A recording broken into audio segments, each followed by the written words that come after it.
Fuck me, why do I take so long to make these? Anyway, as you surely remember from last time, I hope, CI's decision to take the open-world Sniper Ghost Warrior 3 and scale it down into the new Contract subline. Let's face it, this is basically the main series now and we're all better off for it, paid off immensely. The Hitman-inspired installment finally gave the much-maligned series some much-needed, mostly positive reception across the board, and, according to a performance report, 24% more sales in the first month compared to its predecessor. Whether it was because of excitement over the success or management trying to overwork their employees, okay, let's not make up scenarios to make us sad, CI got to work on a Contract sequel pretty shortly afterward, making an already ridiculous name even longer to the point where they themselves have acknowledged and joked about it on their Discord's FAQ. But like last time, that does at least allow me to further shorten the names down to simply C1 and C2. On top of continuing the open-ended stealthy sandbox action, C2's main claim to fame is having extreme long-range shots, with targets sometimes being well over a kilometer away. That I bet only realism simps who don't get the point of sniping games were asking for. We haven't seen ranges this long since the other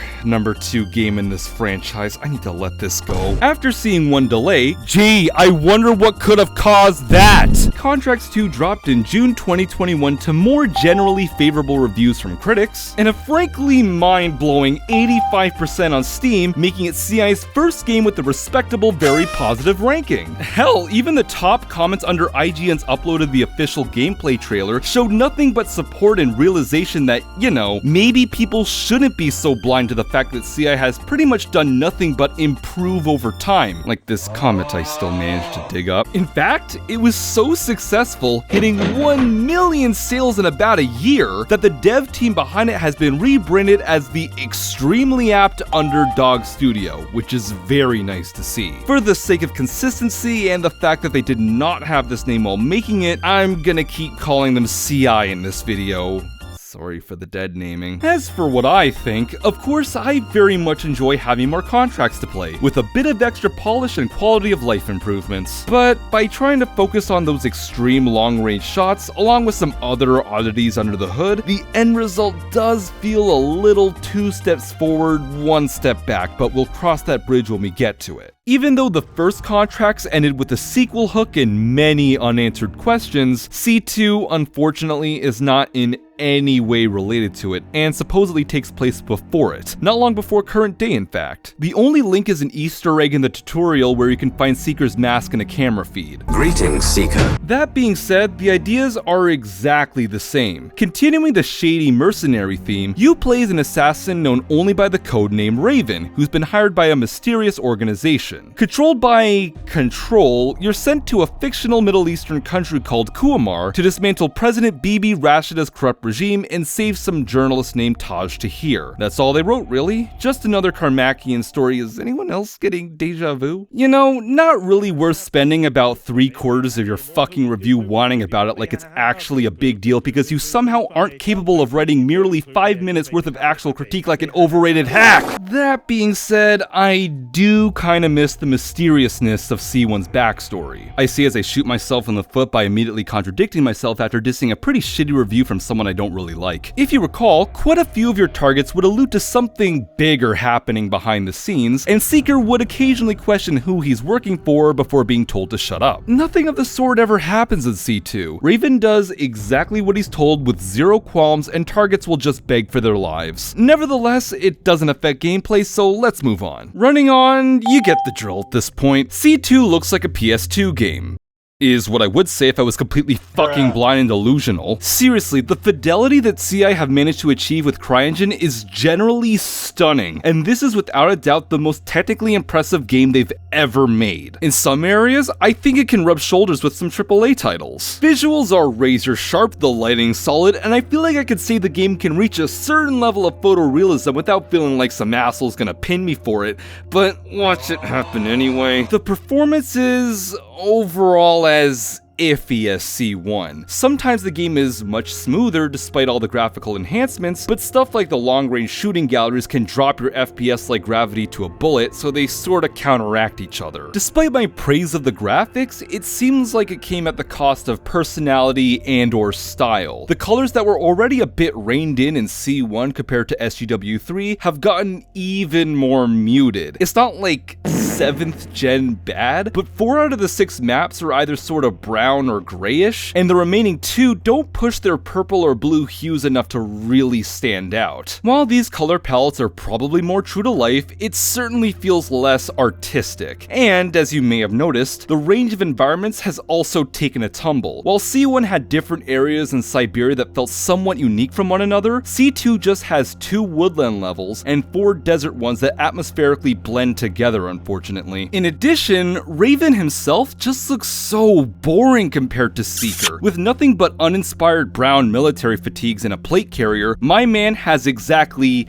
0 drip. If it weren't for his mask, he just looked like a completely generic soldier with a hood. Hell, you could sort of see it on the box art. While it still exudes a sleek, tactical look, it just doesn't have the same futuristic appeal as Seeker's polygonal new Deus Ex face. Now, obviously, this doesn't affect the gameplay or my enjoyment of it beyond having less interesting hands, but like, I enjoy cool art direction, okay? On top of that, and this is definitely really nitpicky, but I feel like the cutscenes lack the impact of the ones in the first contracts. The imagery's less dynamic, the transitions are blander, the music's less dramatic, and I really miss the Hitman-inspired opening and closings. You know, greetings, Seeker, and then stay focused, Seeker. Here, they start and end almost abruptly in comparison. Raven, don't screw it up. On the other hand, the music is much better this time around. Composed by Gustavo Coutinho, who happens to do great work on Payday 2, one of my favorite time sinks, the blend of electronic music and Middle Eastern sounding instruments has a bit to a lot more presence than C1's, whether it's being atmospheric or intense. It even makes the otherwise static long-range sections feel more exciting.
In some cases, the music dynamically starts to swell to let you know that an opening for a kill is approaching.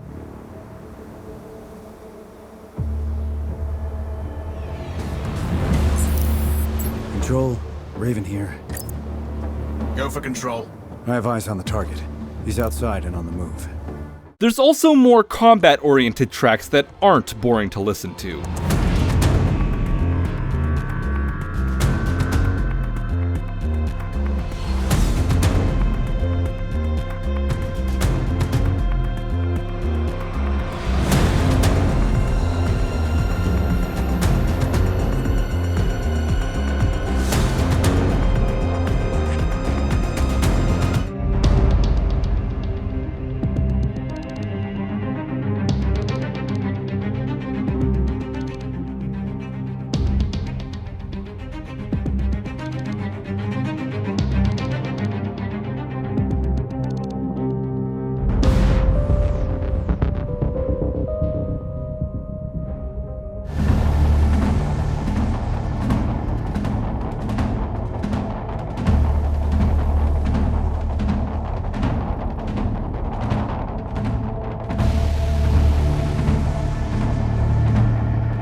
and my god, the main menu track is sublime. I found myself taking my time upgrading my equipment just so I can keep listening to it.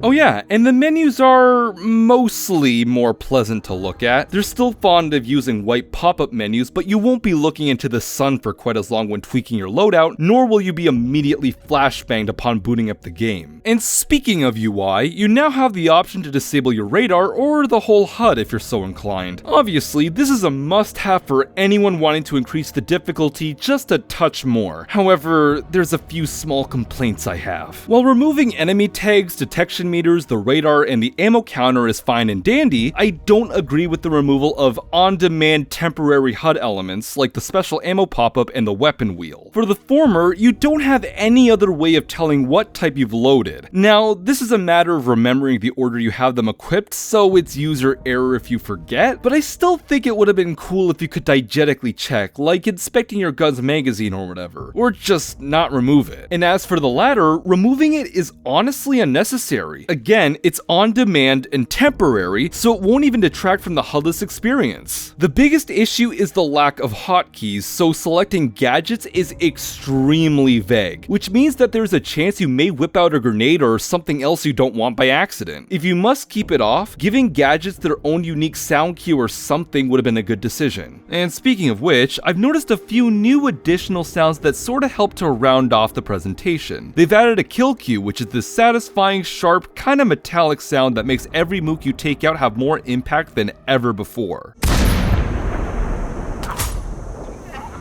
I quite like the new electronic sounds that play as you cycle through your ammo types. In C1, they were silent. And finally, on a similar note, turrets and the sound of hacking actually make sounds now.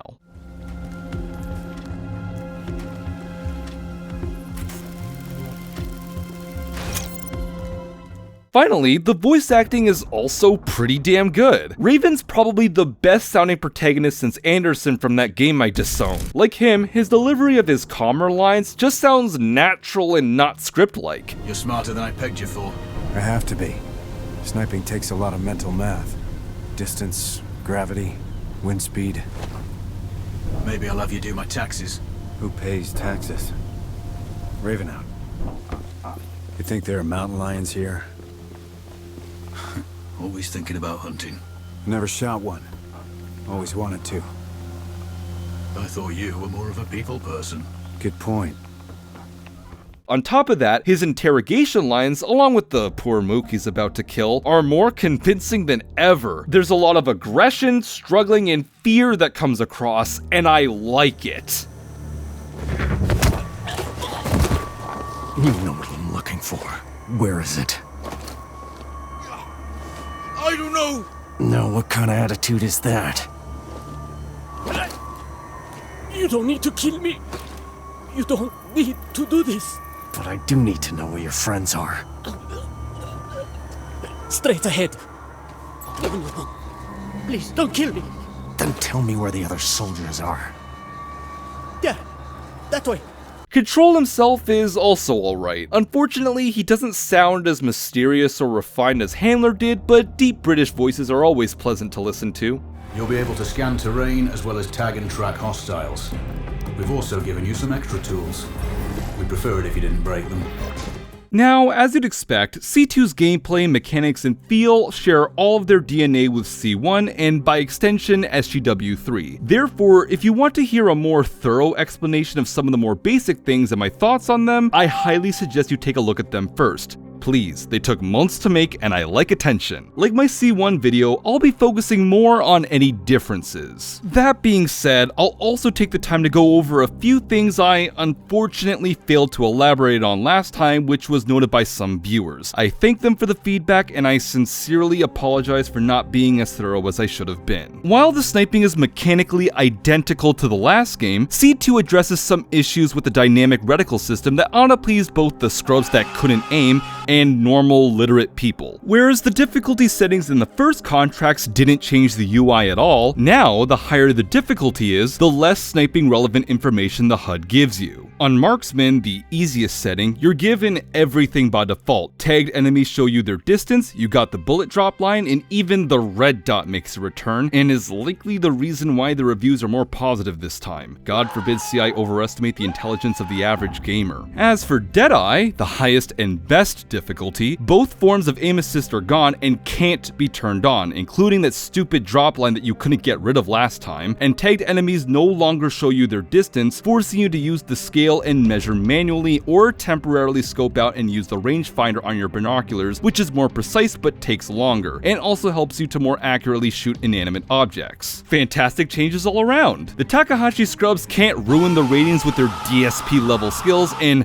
I can finally feel pride for once. I think the only thing left is finding a way to make us have to estimate the wind speeds. And speaking of shooting, C2 continues to improve the balancing amongst the sniper rifles subcategories. First of all, compared to C1, medium rifles have been reined in. Instead of being virtually silent 50 cals, they can only get one shots to the body on the weakest enemy type, and you can no longer shoot through heavy helmets without AP. 50 cals finally have a practical niche they can fill, the long-range contracts. You'll stand the best chance in those scenarios due to their stronger scopes, up to 40 times compared to the medium's 32 times, and significantly more forgiving one-shot kill areas, although sometimes you can still get inexplicable hit markers. However, that means you'll give up a silent sniper for the traversal sections in between each long-range engagement. A medium rifle will allow you to quietly go from A to B and can still perform just fine with their scopes, much more than the light rifles, but you'll have to go for headshots and rely on AP to kill heavies, unless you want to shoot at their gap if you're feeling particularly precise. As for the light rifles, they still don't do enough to really make a name for themselves, but generally speaking, their scopes can now go all the way up to 24 times, the same as some medium rifles in C1, so it's not nearly as much of a handicap. And, with some shocking exceptions, I will rant about this later, they are marginally quieter for what it's worth. Each subclass now also includes a unique attachment. Firstly, light rifles get a canted red dot sight. By tapping X by default, you can switch to the red dot for some CQC sniper action. While I can only think of like one scenario in which you'd use this over your other weapons, it does look kinda tactical, so that's something I guess. Medium rifles get an interchangeable barrel, which is just a mundane stat buff with no other effects. However, they do suffer from an extremely odd bug, so pardon me if what I say sounds like nonsense. For some reason, it seems like the default barrel and the custom barrel have their own barrel extensions that you have to purchase. So if you buy an attachment while you have one barrel equipped, it's still gonna be locked for the other. Kinda. As you can see here, if I swap barrels with an extension equipped, I can keep it, but if I unequip it, I have to purchase it again or change back to the other barrel. In short, I guess it's something that you can work around, but it probably shouldn't be happening in the first place. Finally, the 50 cals are now the only class to get a bipod. Unlike 3 and C1, the benefits of the bipod are automatically applied when aiming from a prone position, leading to much confusion on the forums. You can't manually unfold it, and the animations don't even tell you you're mounted. Speaking of which, for some odd reason, you can no longer mount up on objects. Why? I absolutely do not see a reason to get rid of it. As for the rest of the attachments, starting with the scopes, there's now 4 tiers of them rather than 3, from short range to extreme long range. However, they still fail to address the issue of you being able to skip the ones in the middle and jump directly to the final tier. Hell, the 2 rifles you automatically unlock in the first little bit of the game will have their best scopes immediately available, so I don't know why they even bothered to add another useless tier. Another change is the elevation values. In C1, you could adjust your elevation in small increments. Light rifles had this fine-tuning for shorter ranges, and heavier rifles had it for longer ranges. As for C2, the increments for every rifle is 100 meters. While this doesn't matter that much in the classic contracts, in the long shot levels, making you rely on the gaps in between each tick, especially on Deadeye, forces you to mentally divide them to figure out the trajectory. Again, assuming you're on the highest difficulty, see, this right here is a perfect example of a UI that nudges you in the right direction without making the answer too obvious. And because you really need to raise your elevation for those long ranges, you can now hold your adjustment keys to rapidly change it rather than repeatedly hammering them. Sadly, fast mags, my preferred magazine upgrade in C1, have been removed entirely from the snipers, leaving just the special and extended mags. Because you already have one special ammo slot unlocked by default this time around, the former doesn't feel quite as, well, special, but can still have its uses. As for the latter, it admittedly feels quite nice to not have to reload as often when doing the long shot areas, so that's something. The same barrel extensions return, and just use a suppressor on the light and medium rifles and a muzzle brake on the 50s. The special ammo types are exactly the same in terms of function. However, the advent of the long range maps and the way they're designed adds an additional factor to how useful they can be. For example, agile rounds, formerly DARPA, arguably have far more utility. Since the margin of error can be massive, their ability to defy wind and gravity finally gets a chance to shine in shots that you absolutely cannot afford to miss, or if it's something you can't waste time compensating for. Luring rounds actually fall off a bit. While they still have their use, many of the galleries either have enough distractions or the patrols are designed in such a way that you can get by without using them. And due to the sheer size of some of these areas, I could see tagging rounds being a pretty useful time saver. Oh, and explosive rounds continue to be completely fucking useless. I thought they'd be somewhat useful in a level where armored vehicles drive over to you if you set off an alarm, but even if you land a shot, it barely does any damage to them. EMPs are way better because they have a bigger blast radius and only require one shot. In addition, the loadout screen now lets you preview what types a certain rifle can use, which is a great quality of life feature that lets you make a more informed purchase instead of getting buyer's remorse. I also like how it's displayed in the HUD. Instead of having an ugly text box telling you what ammo you have when you aim, your ammo counter changes to a different color and displays a little icon next to it, which just looks a lot cleaner. And tragically, the base game camos this time around are horrifically tasteful and normal looking, mostly being variations on desert camos. There's only a handful of interesting ones. Where's my rainbow shit at? Now, while I highlight some sniper rifles, I also want to discuss some odd findings with suppressors. Even when I played the game for the first time, I quickly noticed that suppressors were less forgiving. That then led me to jumping down the rabbit hole and neurotically testing as many guns as I could. While the last two entries felt quite predictable, I didn't even suggest that anything was inconsistent in C1. In C2, they can vary quite a bit even within each category. I'll discuss each weapon class in their own section, and generally speaking, I'll try to save my dissections of DLC weapons for later.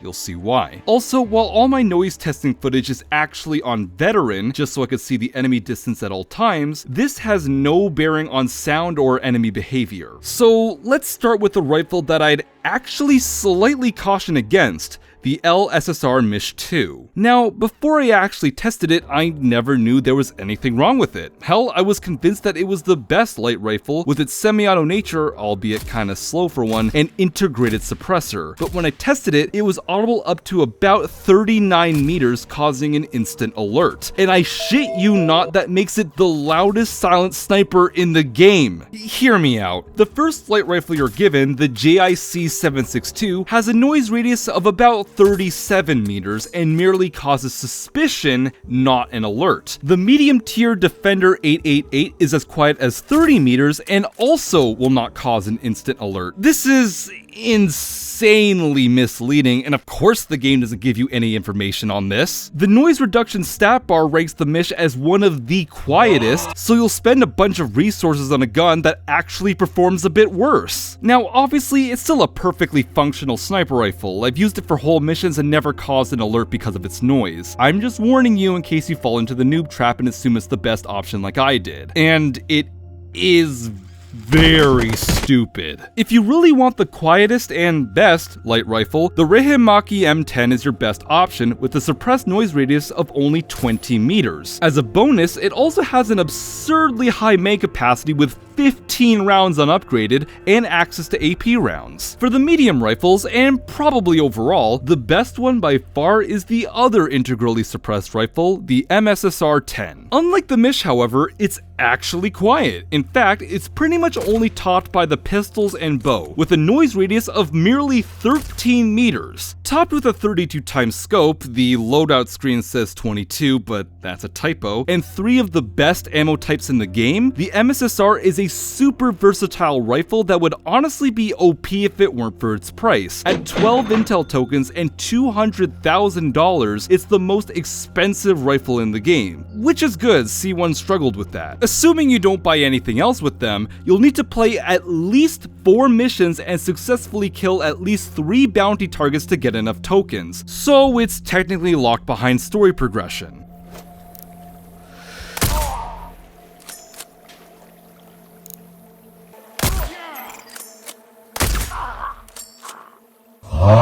Between the two 50 cals, the ROM B107 is my preferred choice. Compared to the UK50, you could sacrifice a bit of scope zoom for a higher rate of fire and access to all 6 ammo types. Let's talk about the bullet cams! C2 builds upon its predecessor's fun and dynamic cinematography and smooth third-person shots by patching up the areas where they fell a bit flat, namely the sounds and impacts. The sounds are pretty much self-explanatory. The initial gunshot actually sounds like a gun, the dramatic whooshing noises are much more salient, and the impact sound is deliciously visceral.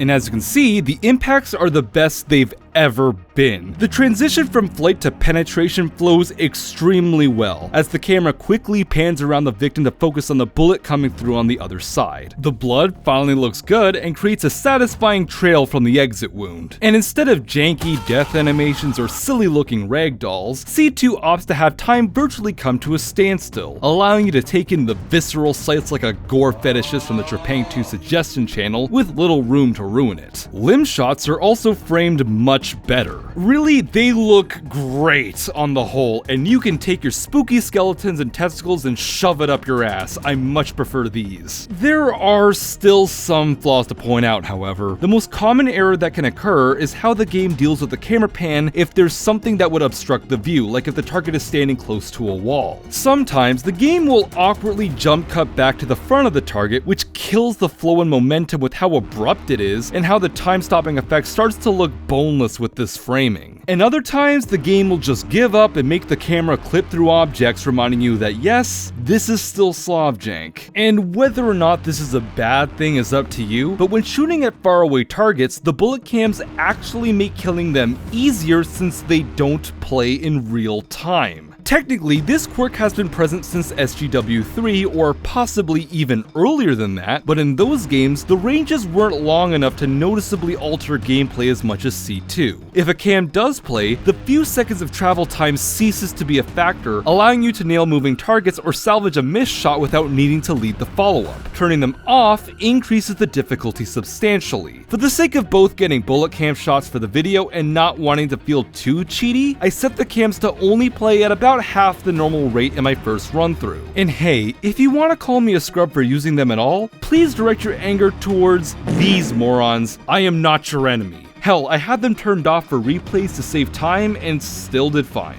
As always, the stealth and enemy AI pretty much behave the same, with the only significant changes being that the hair trigger hive mind alerting from C1 has mostly been smoothed over, and mooks will once again immediately get alerted if a shot whizzes by their head, but only on Veteran and Deadeye. On lower difficulties, they'll still only get suspicious from a graze like last time. In addition, while I'm not 100% sure if this is a new behavior, it seems that if an enemy is just shy of being alerted by something, like if they nearly spot you, or you barely manage to kill a different mook that was about to sound an alarm, they will run over to your last known location and they can be goddamn persistent, which is a good thing in my book since you can actually use it to your advantage by luring them. Don't recall this happening that much in the first contracts. Also, those little drones that enemies would use to hunt you down in that game are now just gone. Now, to sort of retread some old ground, I want to take some time to go over how granular the enemy alert states can be and their countermeasures against snipers. Like I said earlier, I was notified by one viewer that this is something that I had failed to explain in the C1 review, since I wrote it assuming that people had already watched my SGW3 video. Probably should have alluded to it more. And another suggested I try to, quote, elaborate on how much flexibility you're afforded with AI states between fully unaware and fully spotted. Admittedly, this isn't really a concept I had ever given much thought, so again, really sorry if my omissions caused confusion or just disappointment.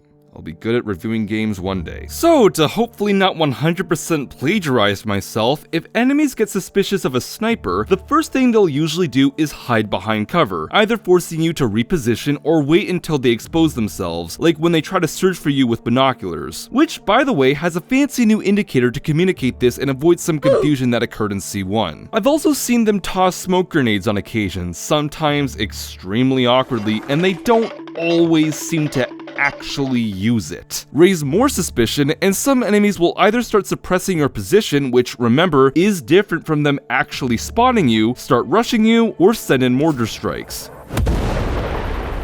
Once again, this all promotes relocation, creating a very dynamic pseudo-stealth scenario. Enemies can still pose a threat without being completely omniscient. And while we're on this topic, a complaint I see thrown around is that enemies in long-range shooting galleries are able to hit you with pinpoint accuracy despite using normal assault rifles.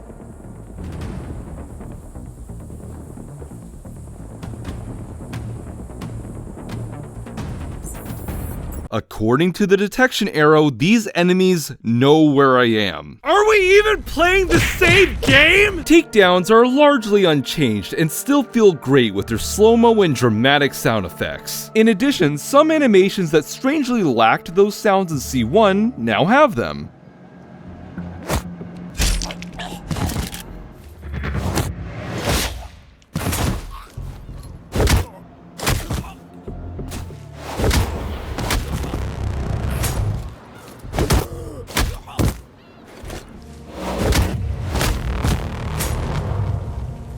And a number of new ones have been added to the pile, and most of them look good.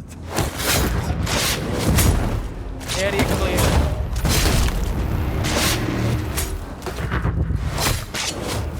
Company. They didn't even have to do the latter, but I can dig it. But there's still some glitches with, namely, these two animations. This one strangely kills the music and ambient noise, leaving you with quite literal dead silence.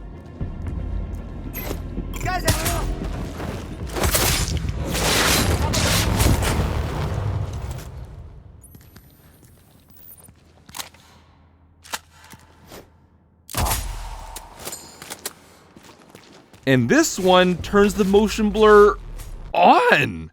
Why the fuck does this keep happening? The interrogation animations, specifically the ones against crouched or prone snipers, have also gotten the dramatic sound effects after previously lacking them too, as well as slightly tweaked animations when finishing them off.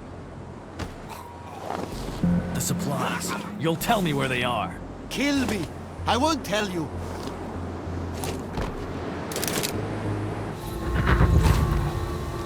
No, no, no. Please, don't kill me. Then tell me where the other soldiers are. There. That way.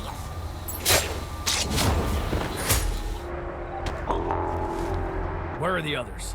Locations now. They're right there.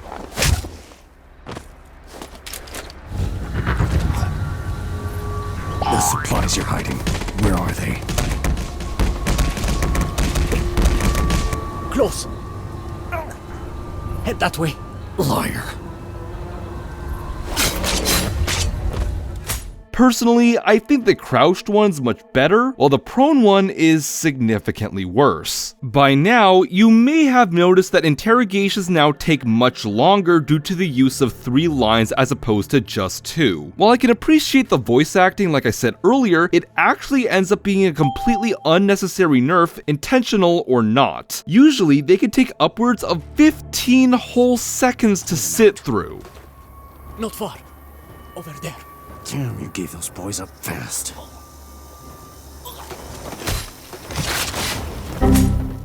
However, I discovered a funny bug that bypasses this. You see, if you gas an enemy, the game still considers them to be alive as they're playing the choking animation, which means that you could still initiate an interrogation on them but without the dialogue. You could shave off like 10 whole seconds this way, even if it looks janky as fuck. I think you should know my opinions on silent pistols. If it's quiet, it'll do the job. The only one that really stands out to me is the FFF45 from one of the DLC packs, but again, saving the DLC content for later. Otherwise, I honestly have no preference between the base game GK77 and Steel 25Z. The former looks ugly and the latter has ugly animations. But alongside them, C1 alumni Falcon, now called the Harrier, is now also capable of using a suppressor. A stealthy Desert Eagle, ain't that a treat? Haha, no. First of all, despite supposedly being a close-range stealth weapon, it has a noise radius of 40 meters and will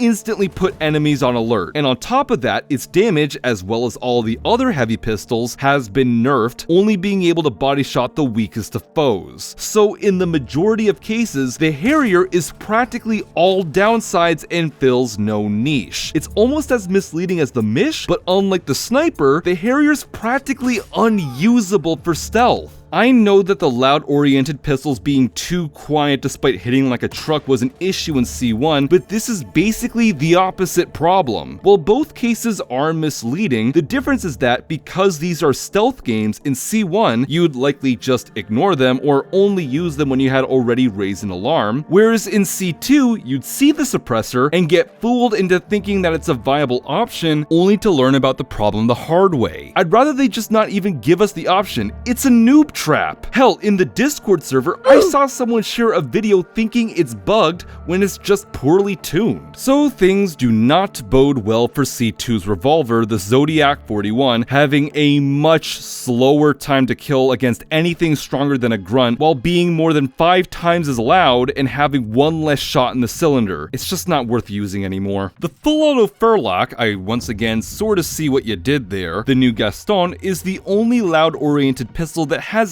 really been nerfed. Time to kill does feel a little longer, maybe, but you spawn with way more ammo than last time, more than any assault rifle in fact. If you're packing a bow and still want a full auto weapon, this is your best bet. Finally, in terms of mods, everything is the same except for the fact that depending on the pistol, you only have the choice of using a fast mag or an extended mag. Third verse, same as the third game. Loud gameplay is once again the same, mildly stiff and janky, but perfectly serviceable for Plan B if you're so inclined. The only real difference is that on Deadeye, your health no longer regenerates for what it's worth. But to be honest with you, even if it's nothing to write home about, I actually found myself enjoying the combat after grabbing footage of it across both Contracts games. Of course, I'd personally never make it my plan A if I'm actually trying to complete a level, but there's something kind of fun about choosing a particular part of a map and just digging around. There's certain sections that, because they have a bunch of alternate paths and cover for sneaking, actually work really well as combat arenas, with plenty of room for you and enemies to flank. On top of that, I think I've noticed that the game has a tendency to spawn another squad of enemies if you set off an alarm in some areas, so that's a nice addition. Add in the fact that you can die pretty quickly on Deadeye, and you can get some surprisingly tense firefights for what this game is. The assault rifles are pretty much the same as before, solid damage and handling, but you once again spawn with very little ammo and can't carry much in total, about 60 max, so you'll need to scavenge a lot. My favorite and why are the same too. The MIK-05 has iron sights that I really like the look of, as well as having a slightly larger magazine than its peers. As a downside though, you do spawn with less in reserve. Even though it's still a temporary weapon, the LMG that heavies drop, the FM 2013, actually got buffed. It now carries more in reserve, shoots faster, and despite that has much more manageable recoil. C2 has also added 2 SMGs for the first time in the series to add to the full auto secondaries, the MP Point Prime and the MP Cottonmouth. Compared to ARs, these trade off raw stopping power for more manageable recoil and way more reserve ammo when spawning in. The Prime is by far the better option of the two, having more ammo and basically zero recoil, which feels amazing. And oh my god, the shotguns! So So in 3, buckshot was really good and slugs sucked. In C1, the former was just okay and the latter were basically sniper conversions. C2 has the best of both worlds, so even the only base game shotgun, the once again returning Giovanni M4, now the M8, is absolutely cracked! With pellets, you'll get consistent 1 to 2 shot kills at pretty decent ranges, and because its stability seems to have been improved, it can make very good use of slugs too. Along with being able to spawn with 42 of both ammo types, the secondary shotguns are insanely ammo efficient killing machines that pretty much never have to be restocked in the middle of gunfights. There's almost no reason why they should be this good, but I fucking love them! The attachments have seen several changes. Once again, magazine options have been tweaked, so assault rifles no longer have access to extended mags. However, the SMGs can still choose from both. The fast mags also don't give you the same lightning quick reload like before, and the swap speed bonus is gone. As for sights, more ARs can use a 1.8 times scope, which was only on the ZA556W's older brothers from past titles. Also, they can once again equip barrel extensions, either a muzzle brake or, like SGW3, a suppressor. However, like the snipers, their effects are not well communicated at all, so I'll need to dissect them. Avoid attaching one to the starting NR37, like I did, or the MIK-05. They'll still fully alert enemies 65 and 54 meters away respectively. Needless to say, within their effective ranges, this is far too loud to be used comfortably. I get that they wanted to balance them, but if you have to make them this impotent, I prefer you didn't even try. Again, a bit of a noob trap. And no, it doesn't really help with pseudo stealth either. Unless the arena is big enough to put more than 65 meters in between most of the enemies, and frankly, that's just not a thing, it will not make you harder to track. As you can see with this test where I hid in a bush and fired my gun to alert a guard exactly 51 meters away in both tests, the same outcome occurred. The guard still approached the source of the sound regardless. The addition of a suppressor didn't make it harder for enemies to track my last position, but the omission didn't make it quicker or easier either. Unless you want less muzzle flash, it's probably better to just use a muzzle brake to reduce your recoil. The quietest AR in the base arsenal is the ZA, with a noise radius of 45 meters that will only make enemies suspicious even while holding the trigger. Not ideal, but far better than the other two. And side note, despite their lower calibers and smaller sizes suggesting so, neither of the SMGs can be suppressed. And once again, the stat bars lie through their teeth. It says they're actually quite quiet, but in reality, the Prime has a noise radius of 90 meters and the Cottonmouth has 80. And guess which one the game says is quieter? They also have the ever pointless flash hiders, which reduce their radius to a still too loud 70 meters for both. If you want to be truly silent, reject modernity, embrace tradition. The bow from SGW3, now called the Rambo, makes a surprise return, and I'm not gonna lie, I absolutely love this iteration. To refresh your memory, it wasn't unusable, but it felt inconsistent enough to put me off from using it. Here, everything just feels so much better. One-shot kills are consistent, with torso shots even being enough for shotgunners. The sounds and animations make it feel incredibly weighty and powerful, especially with the subtle camera shakes as you pull back the string and fire.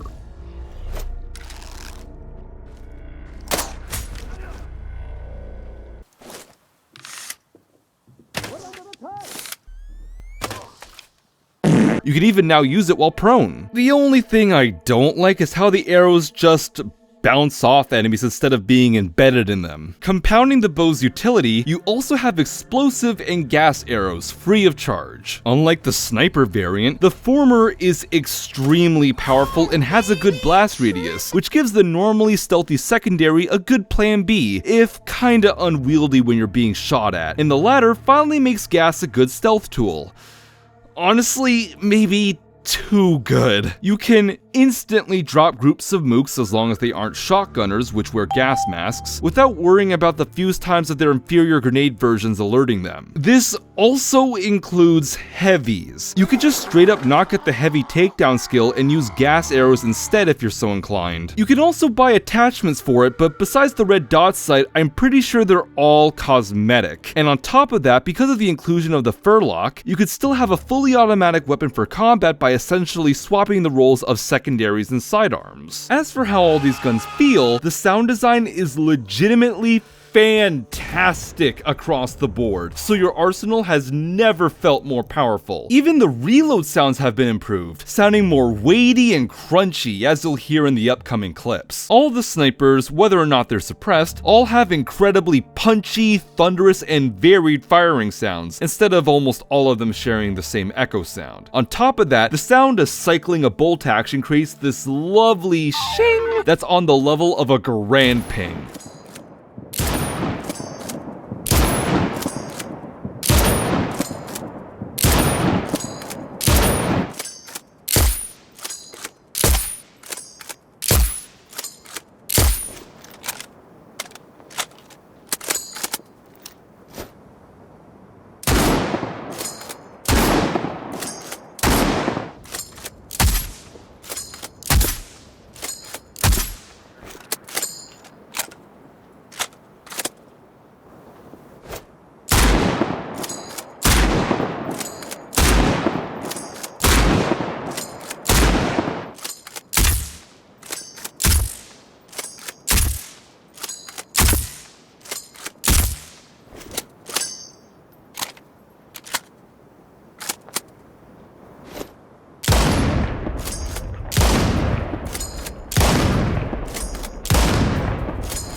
The casing even makes different sounds depending on the surface it lands on, which was certainly unexpected.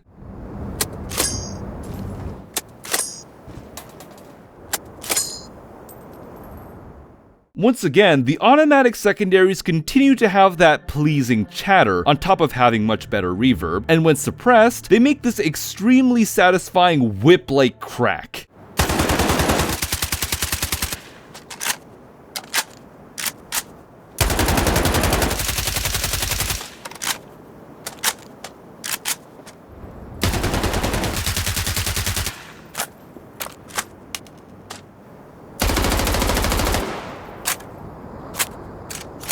As for the shotguns, they all create incredibly menacing booms, making them almost too enticing to use for a stealth game.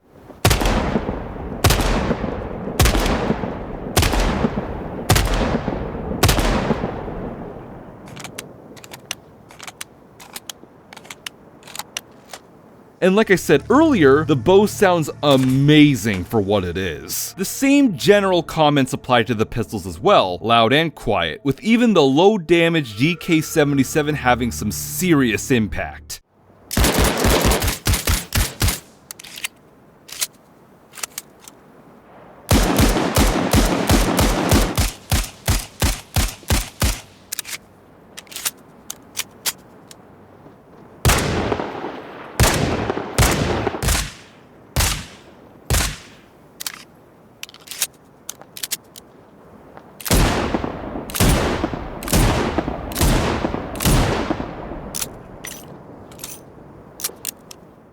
While I have no complaints about the Foley this time, the animations, well, while a good chunk of the ones that date back to SGW3 have been retired and more guns have their own animations rather than being shared, as you likely saw, these newer animations still aren't very good. The snipers, despite most of them technically having new animations, still reload off screen except that they look even stiffer, the bolt cycling animations feel similarly less fluid, and the JIC, the only rifle that's not entirely off screen, just looks fucking atrocious. The secondaries still have the same basic choreography without being terrible, but still generally below average, but I really hate how some of them sit way too far to the right. The main improvements I saw are, again, the bow feeling more natural, and the Giovanni M8 has its clipping issues fixed, so that's good. As for the pistols, the good news is that they all have much more convincing firing animations, although the steel slide barely moves. The bad news is that the reloads modes are, like the snipers, stiffer and on the whole look worse than the, while overused, decently smooth one from SGW3. The revolver in particular is an odd case. Compared to the older one, it's more snappy and tactile, so to speak, but the choreography is just boring. Doing Recon is functionally the same as last time. Use your binoculars and look at enemies for a half a second or so to tag, interrogate a mook, or use your mask's auto tag when you have it. The biggest difference I've noticed is that you can now tag interactive objects like fuse boxes, jammers, and barrels, as well as mortars, and even those weird spotlights that weren't obviously a threat until it was too late, and a quality of life feature that extends the line towards the nearest untagged enemy to help you recon a bit faster, which is very nice when dealing with the long-range maps. And speaking of which, in those sections, the binoculars will be able to tag multiple things at once, but strangely not anywhere else, which would have been nice. There's some things about your mask I want to address, some new and stuff that I should have mentioned before that's been carried over here. First of all, I can't believe I forgot to mention that mask mode is now a toggle in both contracts games instead of needing to be held like an SGW3. Much more sensible in my opinion. And secondly, your mask runs off its own battery, as you can see from this meter here, rather than your stamina. This was the same in C1, but the game didn't show you the battery life at all. As for differences and additions, your mask's auto tag has been reined in. As I wrote in an afterthought text box, C1's was, for some reason, much stronger than the 40-meter range the skill descriptions told you, being about twice that. Now it works as written. You feel less omniscient, but perhaps that's for the better. On the other hand, a quality of life feature that's really nice is that it makes it easier to see all your tags by brightening all the ones that have faded out when an enemy is out of your sight. In addition, your drone is a bit better than it was before. It now innately tags enemies much faster and faster than your binoculars, and is able to hack things without an upgrade. While anti-drone towers are still an immovable object, the HUD will at least notify you with pop-ups and a red drone icon if you're within range of one. All the gadgets return once again, except for flash grenades unfortunately, which were the only grenades I ever used, with one new addition, the stamina booster, which does exactly what it says. Jab yourself to hold your breath for longer. Clearly this was meant for long shot contracts, but I never felt the need to use them. What you have by default is plenty. Mines have also been revamped a little. In C1, you could buy anti-vehicle mines that could be upgraded to work on people. Now they start as anti-personnel mines that can be upgraded to destroy vehicles, which makes a lot more sense in my opinion. Besides that, the drone and turret have gotten some minor tweaks and new features. On top of being better for recon like I just mentioned, the drone can now be upgraded to fire poison darts as well as use mask mode features and thermal vision. The poison darts, while I didn't feel the need to use them much, are pretty damn good. The darts' trajectory is almost as weak as a semi-auto sniper in Sniper Elite, except if you score a hit, it's a consistent one-hit kill anywhere to the body, even on alerted enemies. You can later upgrade it to kill heavies with it, as well as its capacity and rate of fire. They also seem to be stupidly silent killers. As long as they don't notice the dart fly by, you can take out a pair of enemies without even raising suspicion in between shots. The darts can be picked up, but they're incredibly rare from my experience. As for the mask features, as long as you've unlocked an upgrade in the mask tab, it'll automatically be shared with the drone. As a result, the drone can have much better visibility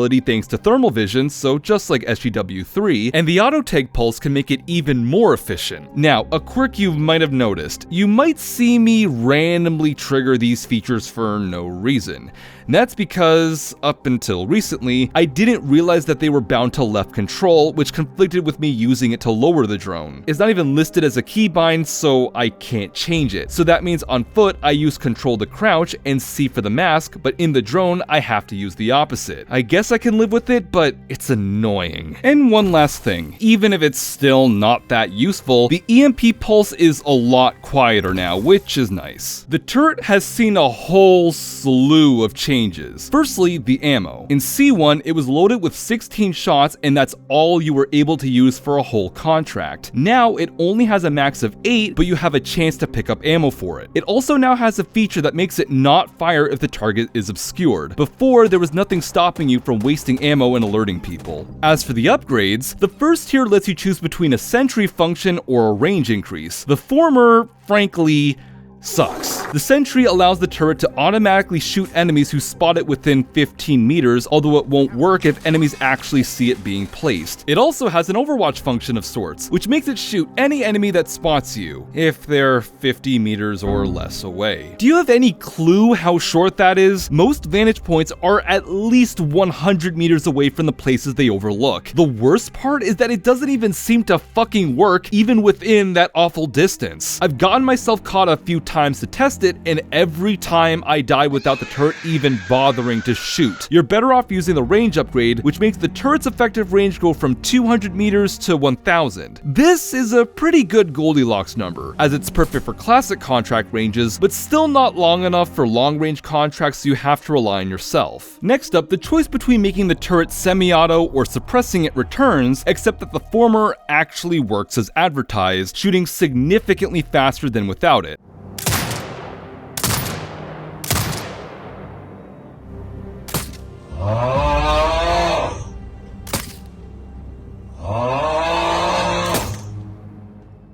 I still prefer the suppressor, but at least it's not embarrassingly useless anymore. After that, there's another new feature, the quick shot function. Using a laser pointer, which finally gives it another use, you can point it at a mook and the turret will automatically lock onto their head, at which point you can press your turret fire button to shoot them. Note that it won't really work through foliage. Not gonna lie, it took me a long time to even bother using this, but it works without a hitch. Hell, it can actually make it decent for Overwatch, since its range isn't limited like the turret function is, as long as it has a clear line of sight. It's not automatic, but I can see it coming pretty handy in some places. It can even be useful during combat to one-shot heavies, and it seems to automatically shoot enemies you mark with your laser if they're shooting at the turret. Finally, the good old throwing knives seem to have gotten even better. They feel even more consistently strong, making decently long-range throws an option if you can master them, while still staying as silent as ever. Seriously, it feels like as long as you aim for at least center mass, you're pretty much guaranteed to kill someone even if they're alerted. On top of that, you now get a crosshair while holding one, making it easier to aim. You could see Raven actually hold the knife on screen unlike before, and a nice sound cue plays when you pick them back up.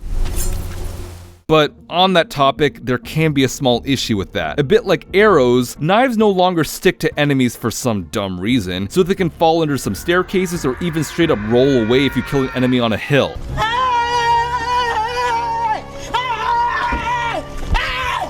Why are you running?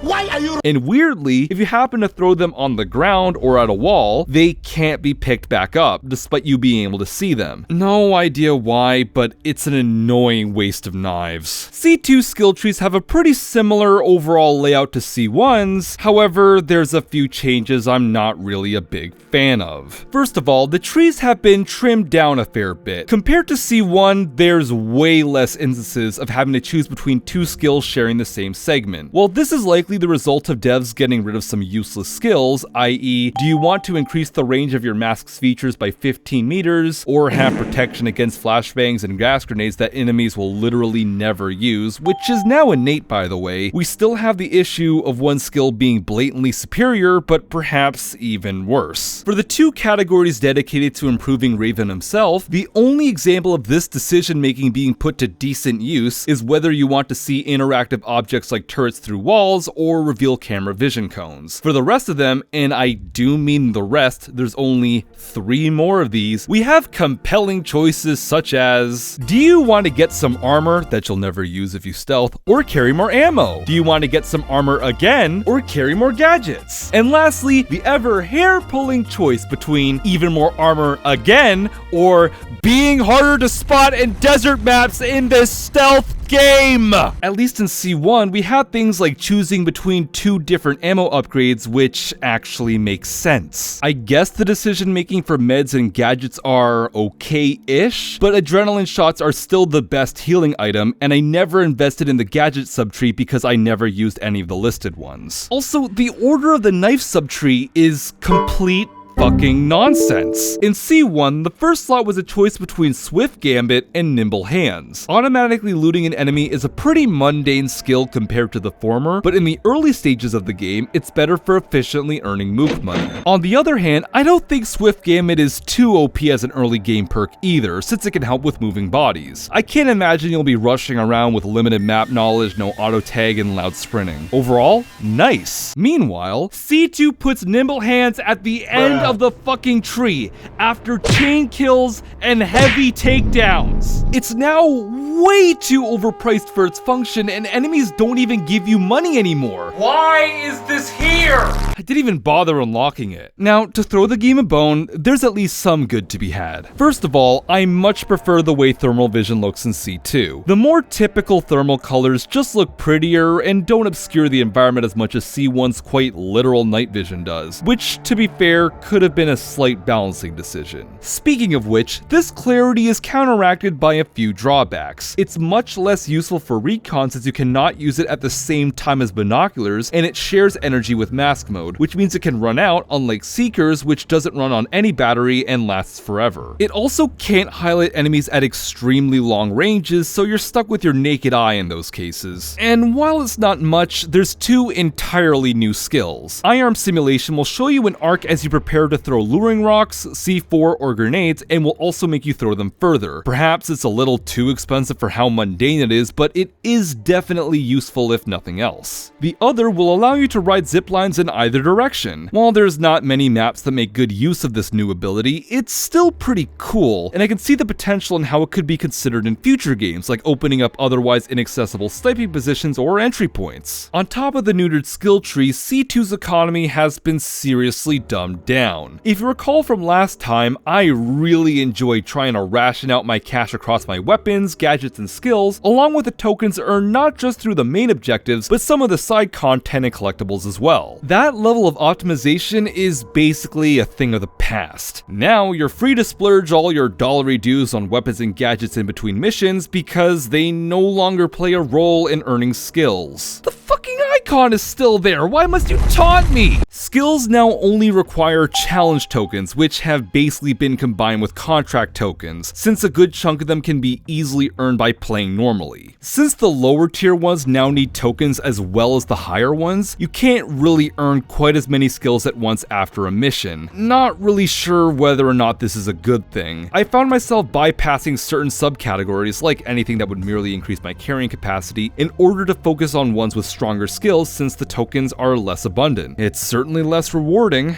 Intel tokens also returned, but can only be earned from just bounty targets as opposed to bounties and collectibles. The latter, by the way, now being even more useless than the ones in 3 because they give you literally nothing, not even pocket change. Intel is used to buy certain sniper rifles rather than certain attachments and gadgets. I guess this change isn't too bad and stops you from getting some coveted guns a little too early, but I would have liked to see them be used for other things like before too. So if it wasn't clear, I think these are pretty disappointing changes. While it's true that this new economy is a little bit more streamlined and thought still kinda has to be made while purchasing skills in the early parts of the game, there was something really special about the amount of decision making I had to do across all my stuff in C1 that I simply miss. It also made doing the side content worth it. Now, you can get most of the skills you need just by playing completely normally, and the text-based collectibles once again serve no purpose. Like I mentioned earlier, another thing that doesn't give you money anymore is looting enemies. Now, it's just a way to scavenge for ammo. While I would have liked an extra source of income, admittedly, it's a good pacing decision, so you're not spending several minutes looting every single corpse in a given area. C2 retains the same solid lineup of enemies from the last game with only a few changes. First of all, instead of frag grenades being these puny targets hanging off the hips of riflemen and shotgunners, they now hang near the chests of riflemen and grunts, and are much bigger targets to compensate for the longer ranges.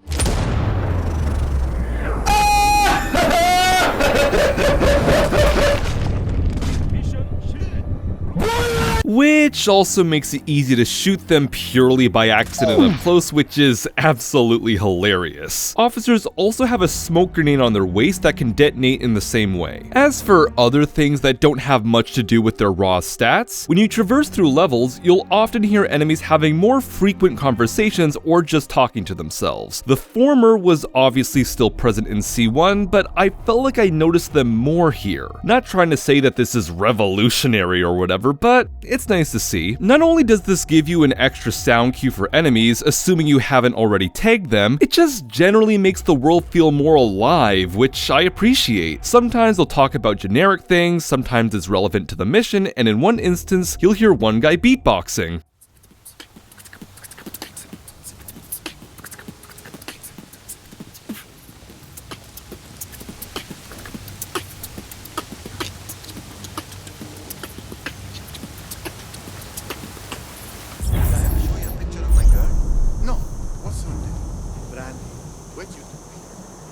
On the street, playing with a dead squirrel. What? Yeah, batting it all around. Wait, is Brandy a dog? No, of course not. She's a cat. As soon as this is over, we're going to get the cat. Or maybe I should get two. I think I read somewhere it is recommended that one gets two cats, so their development goes right. Just like before, we'll go over the levels in broad strokes before delving into them individually. To start, exfiltration actually has a real purpose now. While they still don't function as a save station, exfiltrating will allow you to edit your loadout mid-mission, which is really nice if you happen to bring something you don't like, purchase new items, or just want to play around with different guns. As for saving, I'm extremely pleased to announce that CI did not cave to the legions of dumb babies that begged for manual saves in the last game, even stating why it's one of the worst features of PC gaming in their Discord server. I have nothing short of admiration towards CI for sticking to their design principles on this one. Based. You just lost yourself a customer. Then die. What do we do, argue with you? I'm not on the debate team. This isn't mock trial. That being said, C2 now caches your still very frequent and generous autosaves, so you don't just have the very last save to reset to. This I'm okay with, especially since it makes capturing footage easier and alleviates the issue of unfortunate autosaves that catch you in a death loop, which, rest assured, is super rare in my experience. Also, those weird bugs that screwed up drone hacking and disabled turrets and jammers have finally been stomped out, and I don't think I've seen anything else break. On top of that, instead of completely despawning a body when reloading, or just in general, a small loot bag will take their place. I'm not really sure if they can be spotted by enemies, and frankly, it's not a scenario I can easily set up. Fast travel points have also been massively improved, since there's something that you actually have to unlock by progressing through the map and completing objectives now. On top of that, you can now choose from several different spawn points in the main menu, most of which are close to objectives, so it's great if you just want to play through one section of a map with as little downtime as possible. Even though I expressed my complaints about how they play into the gimped economy, the challenges have been greatly improved. There's far more of them to complete per mission if that's your thing, and the vast majority of them now require skill, map knowledge, or are just inherently interesting. Basically everything I wanted more of, and are things that I believe promote replay value. Some of them are pretty hard, but hey, what's a challenge for, right? You still have the simpler, menial challenges in the classic contracts, but they're outnumbered by the better ones. Also, I'd be remiss if I didn't mention a pretty severe bug I ran into with one of these challenges, specifically one where I had to complete a level using only regular sniper rounds. This was a long time ago, before I was even making this video, so I don't have the footage, sorry. But throughout my run, the challenge would just fail for no reason, and if my previous checkpoints from before the failure were overwritten, tough tits, I was boned. The only way I was able to avoid that and eventually complete the challenge was backing up the actual quasi-physical save files just in case. And no, I don't want to test it again. I don't know how many other challenges this can affect, but take this as a warning, I suppose. Bounties returned with some tweaks. Firstly, they only make an appearance in the classic maps rather than every single one. Not sure why, could have made the long-range maps better. And instead of needing to replay the map again to spawn the second bounty, upon killing killing one and uploading the data to an exfil point, the other target will be available to you a bit later. You could say this marginally reduces replay value, but it also helps with pacing, I think, and gives you more intel tokens to buy new guns. Unfortunately, they still don't reappear. There's not even a good bug like Betekov Valley this time. Rivals have also been changed a tiny bit, I think. Sometimes, instead of already being on the scene, some rivals will still be there, oddly, they seem to spawn in the moment you loot the bounty, instantly starting a sort of impromptu sniper duel. This system is frankly far better and makes the rivals more of a threat, especially since they have incredibly good vision and will spot you quickly, so you'll need to stay in cover while simultaneously trying to look for them. It's a fairly tense scenario. Finally, how you find collectibles has also been reworked. Instead of their exact locations just being marked on your map, which was something stupid I forgot to mention last time, in C2, you get to play a little mini game that reminds me of Far Cry 2 a little. When you're close to an item, the edge of your radar will point in the correct direction with a flashing yellow border. When you get close enough, the icon will appear and more or less show you its exact location. Even though you can actually open up the map and place a waypoint on the collectible icon at this point to cheese the rest of your search, it's nevertheless a nice little distraction and feels a lot more organic. It feels super rewarding to find a new camo, which is how you get them this time around, which I love, but it sort of sucks when you find the ones that give you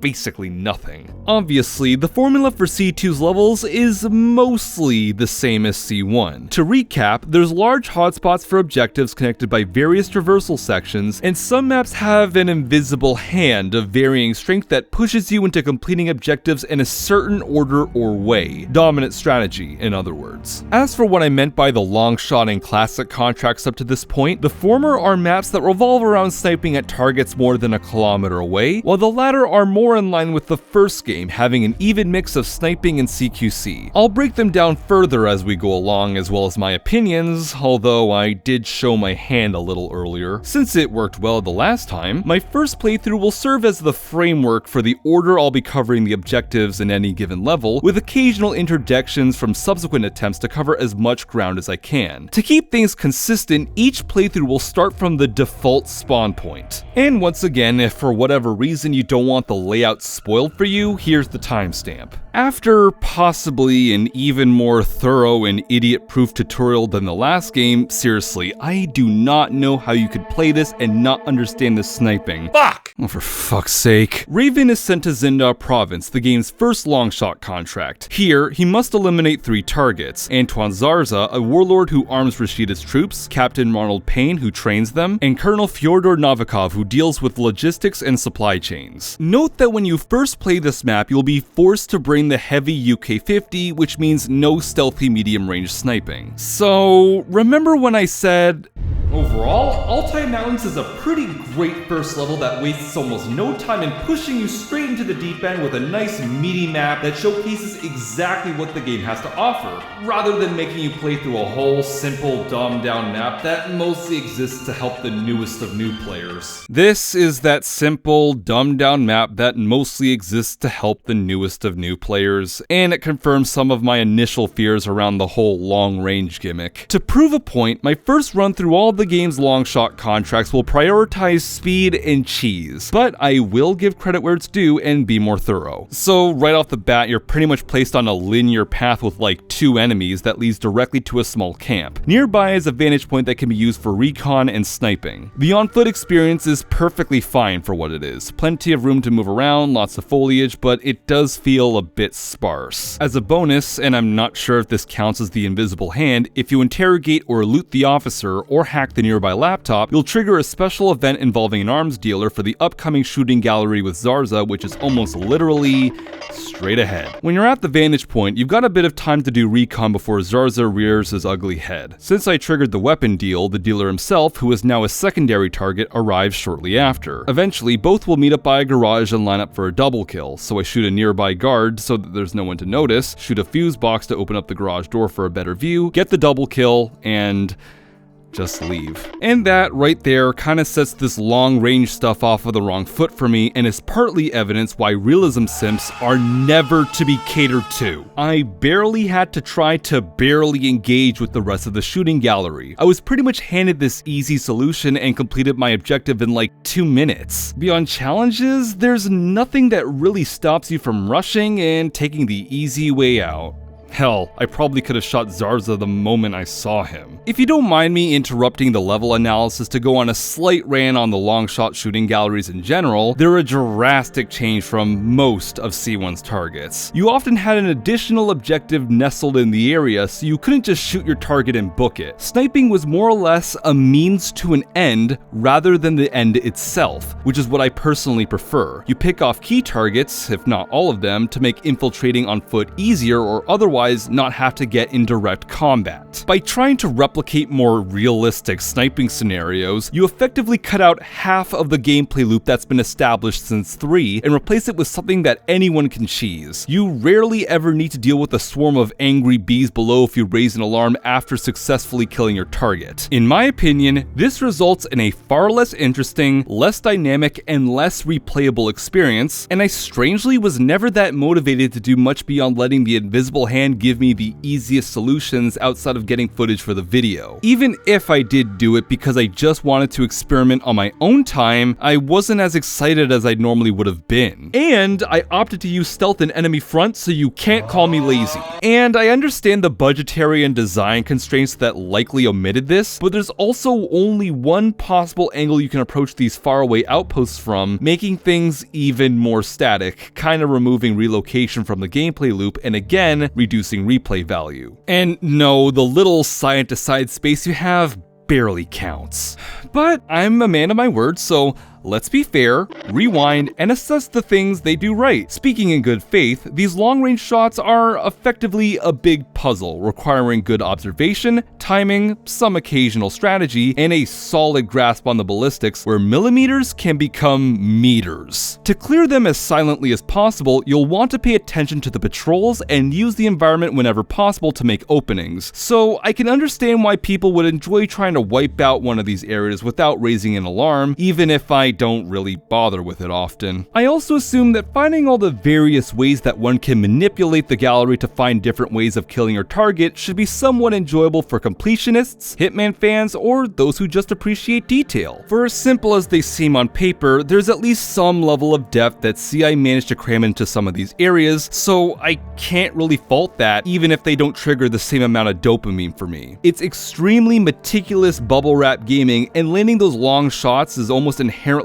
tense and satisfying, so there is still a degree of amusement to be had, even for me. It's like SGW2 but less patronizing. Back to the level, if you somehow missed the opportunity with the dealer, you've got a couple of other means of killing Zarza by interacting with the environment. One scenario that's probably even more stealthy but less obvious is triggering some sprinklers inside Zarza's office to get his attention. All you need to do is clear the rooftop, shoot the fuse box for the building's cooling, and shoot down a container blocking the window he'll be standing at to reveal an opening. Don't worry, the container only causes guards to investigate but not go on alert. As soon as Zarza stands by the window, take the shot. If you want a challenge, or just clumsy, you can try to kill Zarza as he tries to escape in his truck by shooting the aforementioned container at the right time so it lands on him. It's a lot harder than it looks though, so you may just want to reload if you screw up, or just don't blow your cover in the first place. Regardless of your method, the only way to go is to your right, which will eventually lead to a small camp full of enemies. Again, there's a vantage point that overlooks the area, and there's enough cover and room within to kill everyone on foot. Whether you decide to take them on or just evade them, you can either take a dirt road to the left, which is also populated with mooks, or take an easier but less obvious route by swimming across the lake that only has one guard on the other side. Both will lead to the same cave network that connects your next two targets. Because he was closer to me on my first playthrough, and the fact that the order you kill your targets does not matter, we'll deal with Phann first, who's by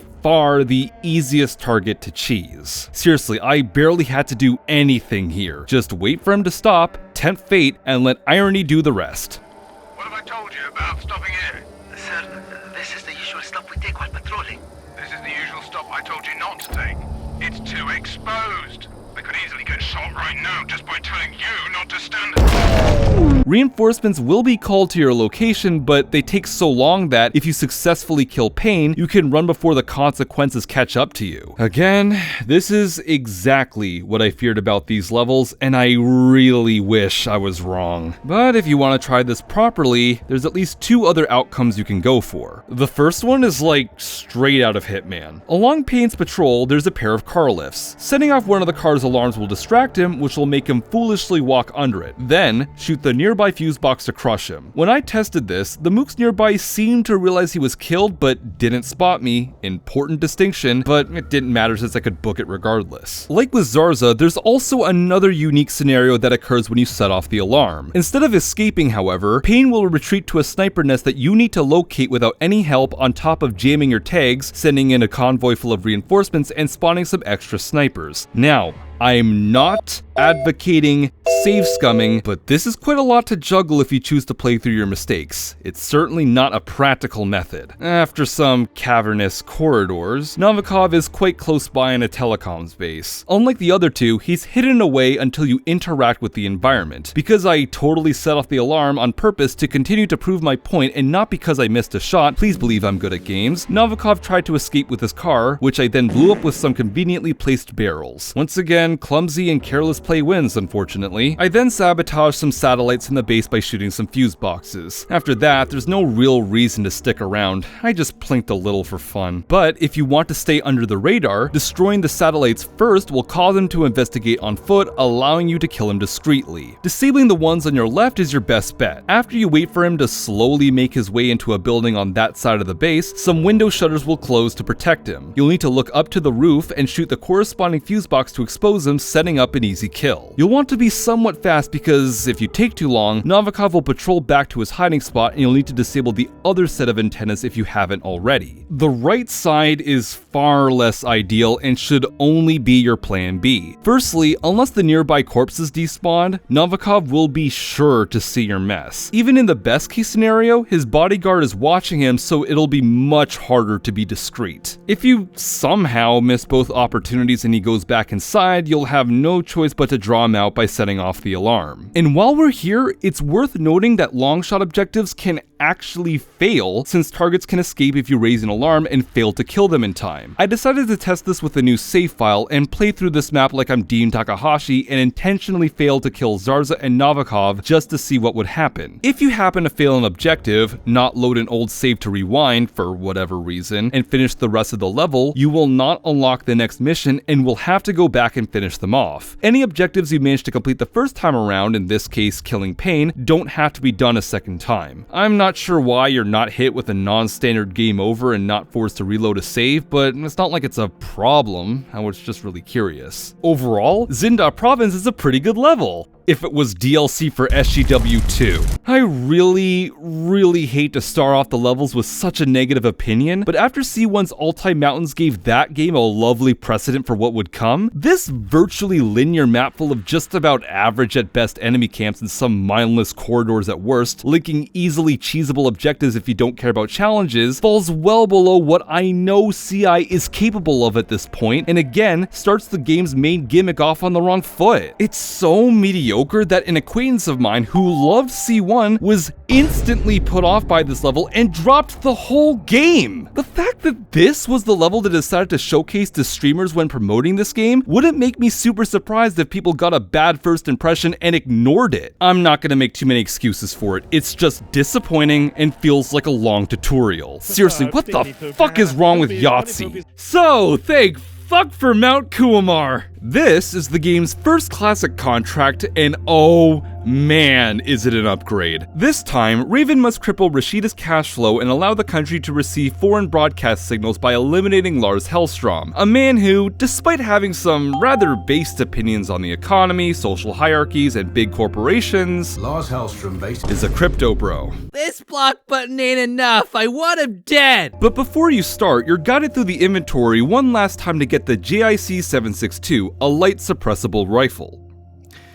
They really wanted to make this as idiot-proof as possible, didn't they? The level starts rather simply, placing you in a forest pretty close to 2 of the 3 jammers you need to disable. And in case it needs to be said, these don't disable your tags, they just make Control sound like he's on Xbox Live. Raven, say again. Gotta kill these jammers.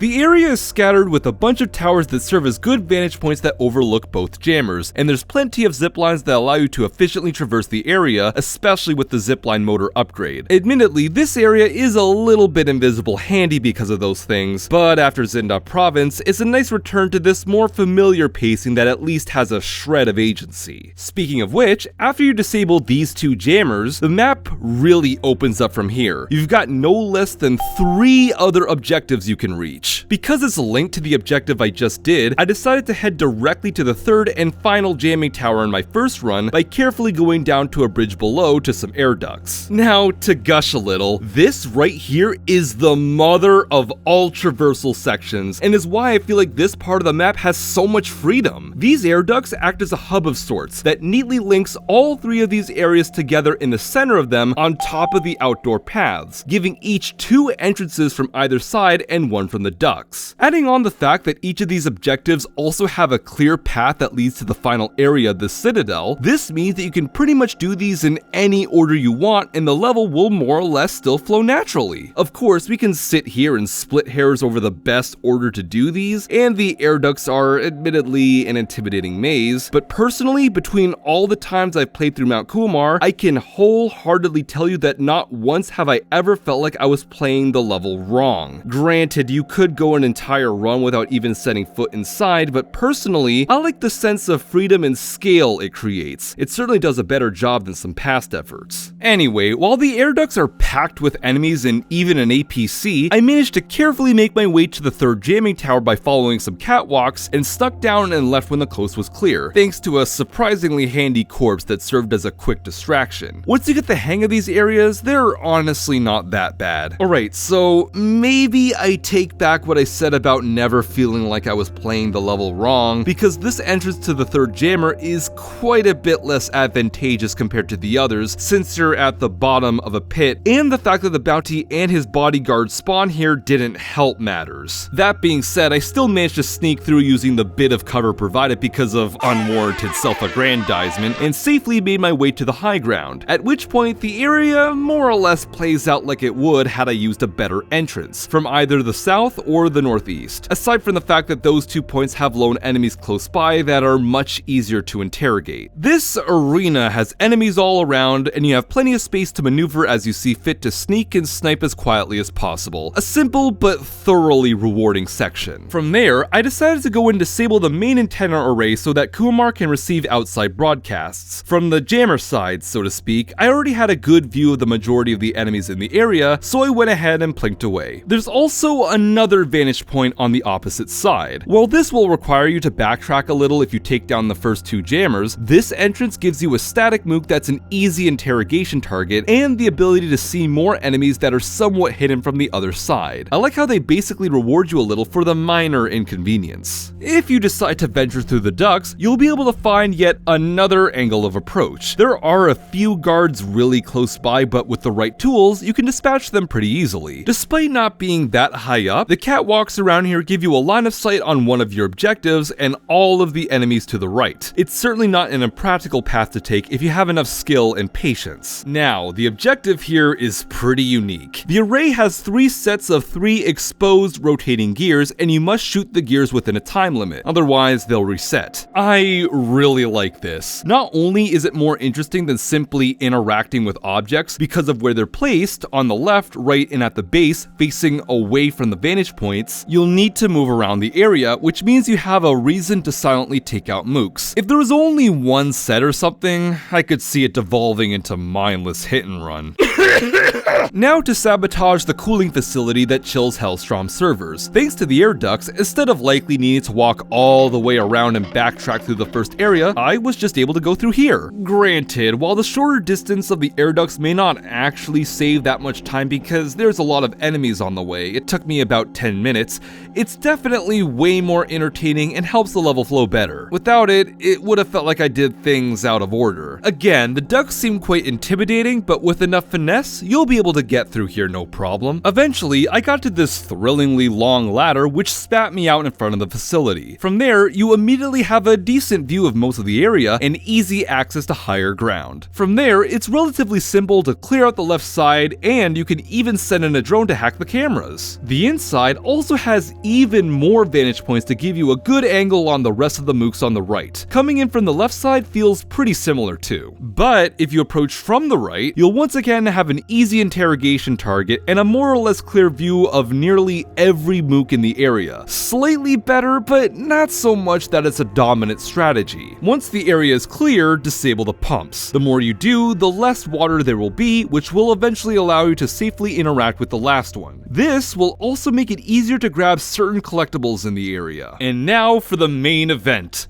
Hellstrom's Citadel. The path from the cooling facility will place you near an outpost facing the base's facade with some nearby sniper nests. Both of these provide good vantage points for a few enemies, especially the sniper in an oddly low position, the jammer, and you could even get close enough to hack the cameras with your drone. But posting up in front of it will provide a much clearer view of all threats, even the ones inside the building. A very satisfying vantage point. While you'd get to this position faster if you went northwest from the main antenna array, if that was the last objective you did, thankfully this position isn't that far away anyway. Hell, even if you take this marginally less quick route, you'll be more privy to the Citadel exterior's main gimmick. If you pay attention, you'll notice that the base's shitload of turrets are tied to sectors 1, 2, and 3, and that their colored wires, orange, blue, and yellow respectively, are connected to fuse boxes. If you shoot or interact with them on foot, you'll disable all the turrets in that particular sector in one go, saving you time and resources. I sure hope a similar idea returns in later entries. On the outside, the most you can do for now is take down 1 and 2, since the third one is on the inside. After you clear the way as much as possible, there's a grate at the very base of the hill that you can enter. As long as the turrets are down and you evade the mines and APC, this part is a breeze. However, rewinding back to the outpost with the fuse box for Sector 1, upon closer inspection and subsequent playthroughs, I discovered a brilliant chain of level design details that lead to a neat path that I didn't even notice for a super long time. As I was observing the area, I looked down and noticed a body of water far below. Out of curiosity, I took the leap of faith, survived, and noticed a second open grate nearby. So forget what I said about this point being marginally less quick, this is a crazy shortcut. From there, I found a series of sewer pipes leading down and the fuse box for Sector 2 to the left. After shooting it, I descended down one of the pipes, looked to my right, and found a short path that I could crouch under, sending me all the way to the right side of the base. After taking out a couple of nearby guards, it was easy to get to the Citadel interior, and I didn't have to take that many people out. This is just great. It's a super efficient, clean, and stealthy path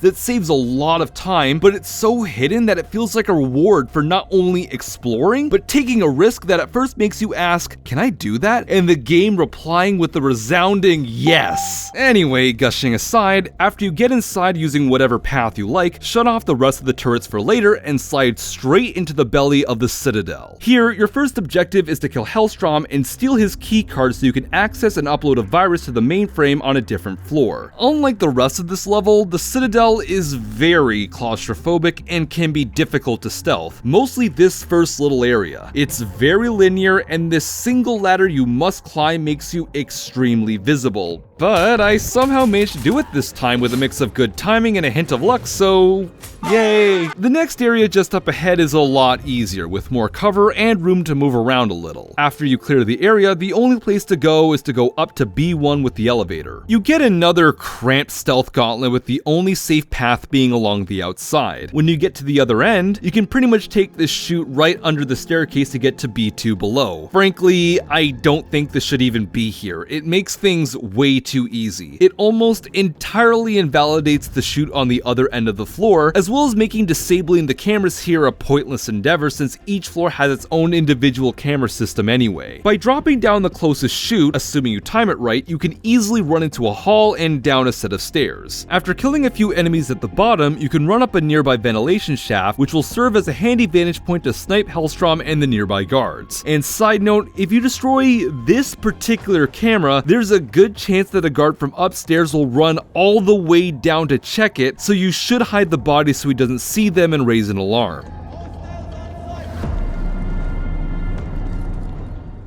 While we're on this topic, you can get to this area by jumping off the elevator at the right moment. Unlike the chute from B1, I'm totally down for this since it's not an obvious shortcut. Even crazier, if you're feeling spicy, you can actually snipe Hellstrom as you go up the elevator. There's even a challenge for it. And just because you can, Hellstrom's area has also been designed to accommodate stealthy infiltration. One path I found pretty easily led below his office, allowing me to sneak inside without drawing too much attention to myself. After you grab Hellstrom's keycard, the quickest way to get to the elevator is heading down to the lower section of B2 and finding this somewhat hidden hole that will spit you back on B3 right in front of the elevator. Fantastic little time saver. Call the elevator and then use the keycard to head down to the mainframe. Right from the elevator, you have a clear view of the majority of the mooks on this floor, so simply clear the way, run to the main computer, and upload the virus. You are an idiot!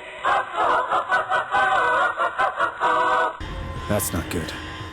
But then, what's this? A scripted alarm? Yep, shortly after you complete your objective, the place will go on lockdown, the area will flood with alerted mooks, and the only way to escape is by killing the security chief, Amaya Nakamura, and stealing her keycard. I actually really like this scenario. Forced pseudo-stealth isn't really something I ever considered as a feature, and it's an interesting change of pace if you've been stealthy. From here, you can naturally engage in any way you wish. You can try to stealthily snipe from the roof, hold your ground and gun down enemies as they flank you left and right, or sneak around the arena using the server racks for cover, or even crawling under the floor. Great cat and mouse stuff. You can also booby trap the catwalk with C4 ahead of time and annihilate Nakamura and like half the squad. After you grab her keycard, use the elevator to get to the roof of the Citadel. From there, you can use a zipline to get to ground level, and assuming you've disabled Sector 3, you should be able to easily escape and exfiltrate. Whoa! What a fucking journey! Mount Kuamar is not only my favorite map in C2, it's probably the best map CI has ever made to date, period. The pacing is great, the objectives seamlessly flow together, most of the areas have all the hallmarks of what I enjoy in a stealth game, the Invisible Hand's influence is weak for most of it, which makes it very replayable, and despite the Citadel interior being a bit lacking, there's still at least a few interesting features it has that makes up for its simple layout. Why right-click when you can left-click?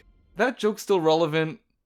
It was when I wrote it. So, after that breath of fresh air, we're sent back to the desert for yet another long-shot contract in Tajmid Heights. Hellstrom's data revealed the location of the journalist Raven needs to rescue, Taj Tahir. He's being held in a prison camp overseen by an enforcer named Isabella Sanchez, who has orders to execute him. On top of that, there's also a nuclear weapons deal going on in the area between Zivko Dragovich, the seller, who apparently must die, and Hamza Khan, the leader of the DLO. Whatever that is, I haven't a clue. Who may use said nukes to aid Rashida's conquest of Kuamar's neighbors. Finally, Raven needs to sabotage an oil field to further tank Rashida's income. Well, the first area seems promising. We're quickly greeted with a pretty large outpost, far bigger than anything we've seen in Zindah. There's even a jammer nearby, and I brought a 50 cal, so I've got no way to silently deal with it. So we've got to infiltrate almost blind, and just walk around everyone. There's absolutely nothing on the left side of this outpost, so there's no reason to engage with the enemies. No objectives, no alternate paths to other parts of the map, nothing. I literally just had to kill one enemy in my way, and very soon I already found myself at the vantage point for the first set of objectives, saving Tahir and killing Sanchez. Sanchez is super easy to deal with. The best way to eliminate her is to shoot the guard on the roof while he's on the left side, shoot the antenna to lure her out,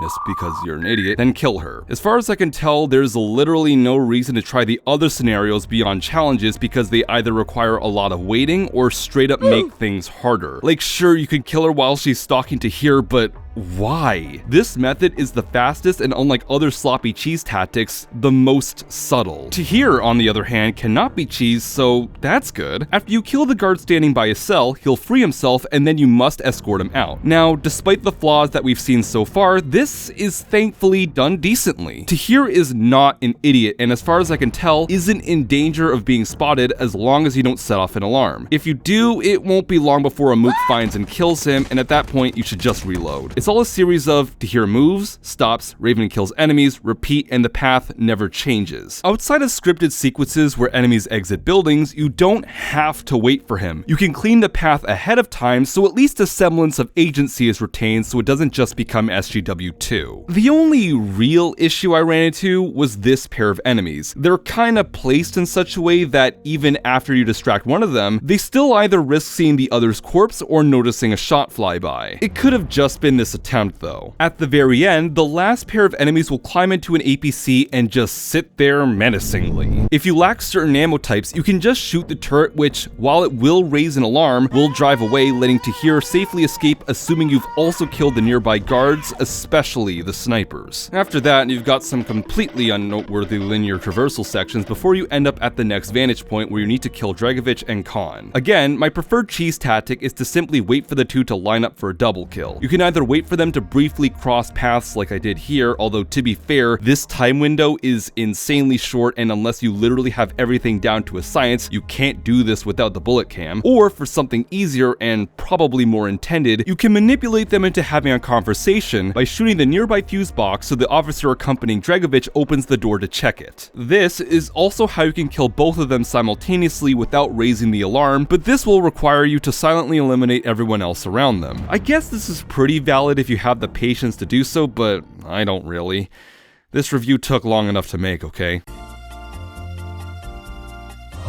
So, for a different stealthy approach, you'll have to pick them off individually. Khan is time sensitive, so we'll tackle him first. Before getting to Dragovich's area, he'll walk around with 3 bodyguards, so it's up to you to split them up. Right at the beginning, if you're filling up for it, one of the guards temporarily splits off from the rest, so if you feel like you can hit him while he's on the move, or have bullet cams on, this will give you a head start. However, as we'll see later, it's not 100% necessary. Regardless, what you'll want to do is shoot the 2 fuse boxes as the squad walks by, distracting 1 guard each. Once you've done that, Khan, who may or may not have 1 more guard with him, will stop to take a phone call. Funnily enough, bullet cams will either make this easier or harder. In this footage here, I have them off, which means I have to make sure I shoot Khan as he's pulling out his phone, otherwise he'll pace around while he's talking on it, making him extremely hard to hit. On the flip side, without the cams on, this will allow me to fire upon the last guard before the first shot hits Khan. Assuming you did everything correctly, you'll be under the radar at least for a bit. You could also wait until he's at this pump station. As for Dragovich, he's much more simple. Get the door open by shooting the fuse box like I mentioned earlier to expose him, and fire while the other guard is distracted. Don't be like me and miss your first shot because of idle animations. Once you've eliminated them using your preferred method, it's again a linear path to the final objective, but this time there's literally 0 enemies. It's slightly different.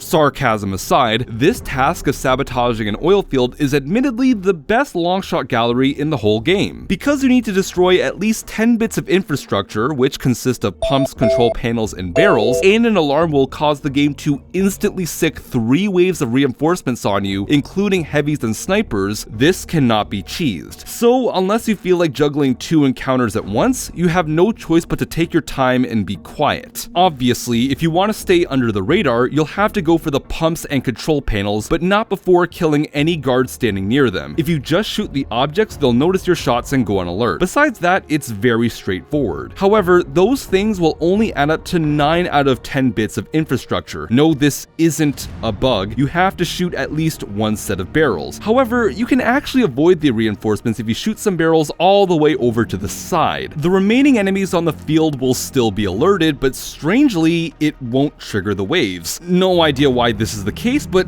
hey, I'll take it. much faster than clearing out the base. If you do blow your cover and decide to play through your mistake, you'll have to fight 3 squads of enemies, including 1 sniper for each wave. The encounters are about what you'd expect. The arena has a lot of cover and room to move around, as well as some rooftops you can camp at to play it safe. The sniper turret can prove useful to quickly dispatch heavy mooks, and it's probably the only time stuff like warning devices and mines have ever been useful in the entire series. The only issue I have with this is that the waves take quite a long time to appear. Usually, I'd finish the objective before I got hit with the second one. I only saw the rest when I was mostly dicking around getting some other footage. Despite having some reasonably well-designed shooting galleries that show the full potential of long-shot contracts, by creating objectives that are more involved than just one-shot hit-and-runs, as well as that wave defense punishment, Tajmid Heights still finds itself wallowing in the lows of C2, with its uninspired traversal sections and overall linear progression with barely any replay value.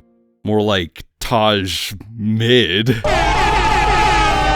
Now that her chain of command has been destroyed and her finances dried up, it's time to go to Rashida Qalat to assassinate the president of Kuamar herself, Bibi Rashida. While he's there, Raven also needs to destroy the nukes she still managed to get from Dragovich, secure a command chip from its guidance system from a Ret convoy, figure out where the nukes came from in a train yard, and save some political prisoners. Thank God, another classic contract! I sure hope I'm not looking biased right now, but I mean, who cares? I'm certainly still more thoughtful and thorough. Once again, you spawn pretty close to your first objective, securing the chip. Right away, you're presented with a vantage point that overlooks most of the crash site. Oh my god.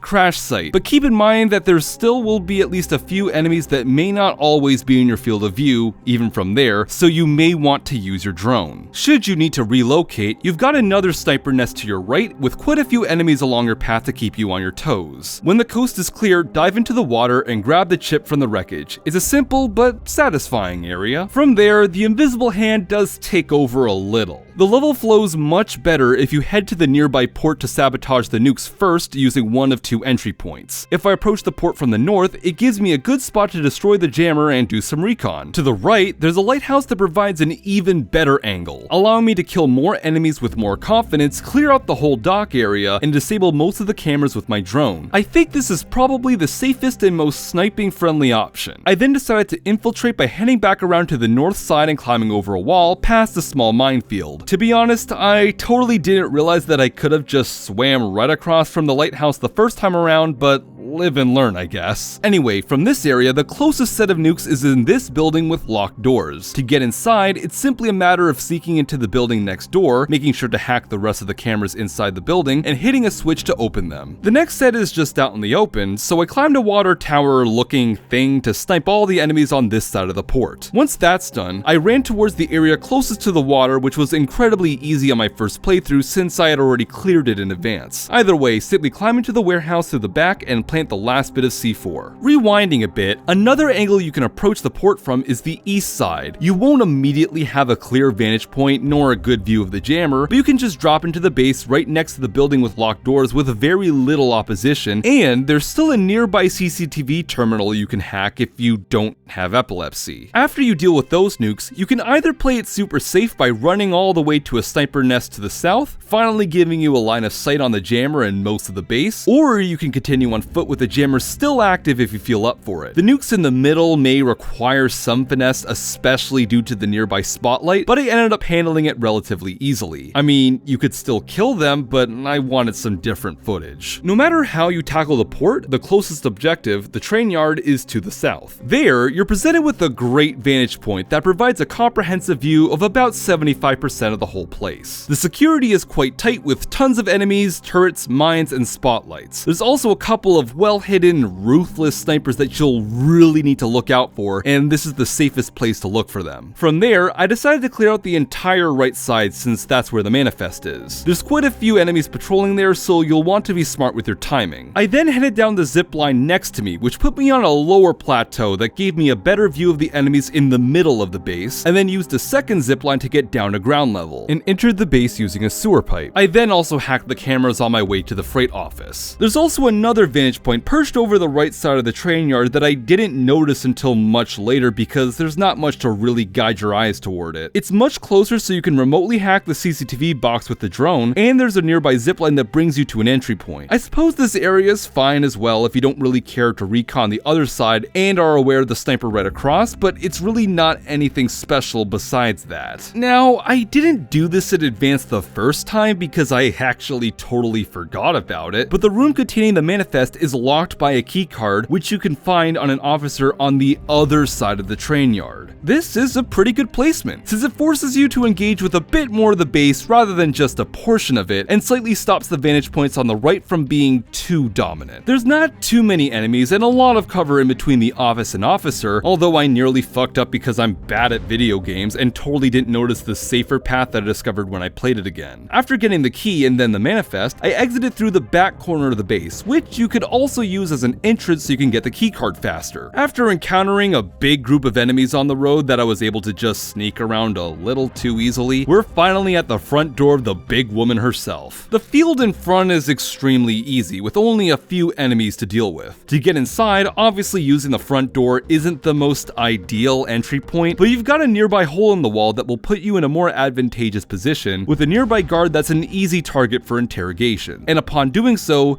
you'll quickly realize the issue with this place. Despite the palace having great design with a ton of room and cover, there's barely anyone here, so it's a bit easier than I'd like. So much or so little for protecting the president. You can also bypass most of this by walking just a bit beyond the hole I mentioned, past a small minefield to get to the part of the lower palace that leads directly to the entrance to the prison tunnels. Outside of a scripted bridge collapse, there's nothing to see here, just a lot of corridors, only to realize that the prisoners you were supposed to rescue were already dead. Oh no, anyway, there's nowhere else to go but the upper part of the palace. Now, this area really feels like a bunch of wasted potential. While the cameras and the first jammer I've seen in a primarily CQC section and the layout promise to make quite a nail-biting experience, the jammer's to the left of you, the CCTV terminal is to the right, and here you are stuck in the middle of a mildly disappointing section. The somewhat sparse enemy placements are also still a problem. The biggest threat is the snipers. The encounter with Rashida is laughably anticlimactic. She's just standing in an incredibly bland section of the map, talking with two mooks, and you can just quietly gas them all. Uh-oh. Stinky poop. They didn't even place a shotgunner there. This is even worse than Kurchatovin's C1, and he literally walks out of a bulletproof room for minutes on end with no prompting. You can then just leave by backtracking through the palace. Even though I've been pretty critical of the last section, the Invisible Hand's influence is somewhat strong, and the fact that this is probably the weakest classic contract by far, Rashida Qalat is nevertheless still an enjoyable time, with the port and train yard both having pretty good level design that makes up for the shortcomings. It feels about on par with some of the levels from C1 and still ranks far above the longshot contracts. Anyway, Rashida's reign has come to an end. Tahir will be taking her spot, and he can now lead Kuamar to peace and prosperity. In a completely asinine, unnecessary, not foreshadowed, yet not even shocking plot twist, Tahir has apparently been influenced by the East or whatever, and so now we have to kill Amanda's unknown handler. It's like SGW2, but almost exactly as shoehorned and stupid. Hell, and level design too! I'm just gonna get this out of the way and be as blunt as possible. This is not only the worst longshot contract, not just the worst contract in the game, but the worst level that CI have made in recent years. I mean, look at the map! Ooh, that's kind of small. Yikes. Spawn, linear path to the vantage point for Tahir's handler. We don't know his identity aside from the fact that he's a smoker. If I had a contracts game for every time I had to find the correct target by seeing if they smoke, I'd have 2 contracts games. Wait for one to chuff back a fat dart. Kill him discreetly if you can. Book it and deal with reinforcements if that raises an alarm. There's honestly nothing else to mention. Doing this is the best method to take him out efficiently, especially if he spawns in a discreet location. Linear path to the vantage point for Tahir himself. Wait for him to drive in, equip AP rounds, get a triple kill. Deal with the reinforcements, leave the map.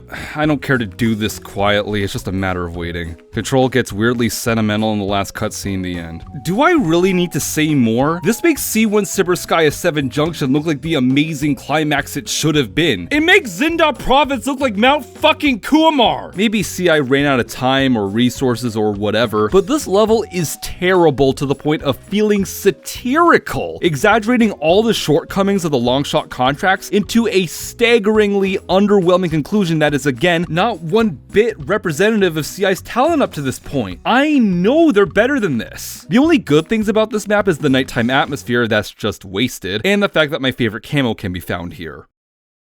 However, much to my surprise, we actually got a new classic map just over a month post-launch for free, apparently to make up for the PS5 delay. Needless to say, it was a sorely needed palate cleanser. Enter Temple Complex. So now, Raven's back in Kuamar after 3 months to deal with some more problems that have since reared their ugly heads. Killing Antoine Zarza back in Zindah wasn't enough to stop his clan of arms dealers, and they're now developing WMDs under the head of his brother, Mahmoud Zarza, aka the Butcher. He has also teamed up with a scientist named Arina Volkova, That's a MILF? who's in charge of developing a nerve agent that has already seen a bunch of victims in a local village. Unlike the other two classic contracts where you spawn pretty close to your first objective, here you spawn in a canyon that acts as a hub with paths that lead to 3 of them. The village where you need to collect tissue samples from nerve agent victims, a base containing some research notes, and the temple where Volkova resides. Choices. While all these objectives connect with each other in some way, making them flow nicely together in a loop, because the area where you need to kill the Butcher and steal a cell phone is only accessible by going through the water samples, since it's the only entrance,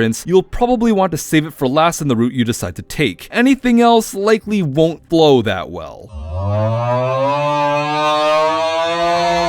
After clearing the canyon, I decided to grab the tissue samples first by going up a series of old stairs on the plateau, killing the small number of patrols along the way, then crossing a bridge, which then leads me directly to a small hut overlooking the village below. This objective is a bit of a doozy. The village is pretty darn huge with a very healthy amount of enemies, to the point that you might need to relocate or use the drone to tag them all. Aside from a bit of frustration and confusion that, after analyzing my recordings, was caused by a heavy in a building that kept getting alerted by me killing this particular mook. See the icon? I had no idea he was even looking in that direction. This area is solid. Lots of room around the perimeter to get different sight lines, and a ton of cover and places to climb while you're navigating the interior. Due to the fact that there's 3 guards standing right next to the truck full of diseased corpses, you'll likely want to make sure everyone else is dead before you engage them. After grabbing the tissue samples and killing a nearby bounty, I took this tunnel southwest of the village that led me to the base containing the research notes. Again, another absolute unit of a base with 2 layers, so to speak, and tight security. From the village entrance, you're greeted with a vantage point that overlooks the right side, and at this angle, you also might be more likely to notice a tunnel behind a waterfall if control doesn't point it out to you. So I quickly killed the 2 pairs of mooks hanging around some platforms and snuck behind it. If you decide to enter from the hub, there's a hidden underwater tunnel you can take which puts you at the very base of the compound. Interestingly, you'll also hear a minor callback to the first Contracts game.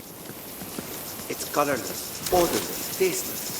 So, one drop on your skin and you're done. Can you guarantee that this will leave no evidence? It must look like an accident. I assure you, this agent is colorless, odorless, tasteless. But there will be convulsions.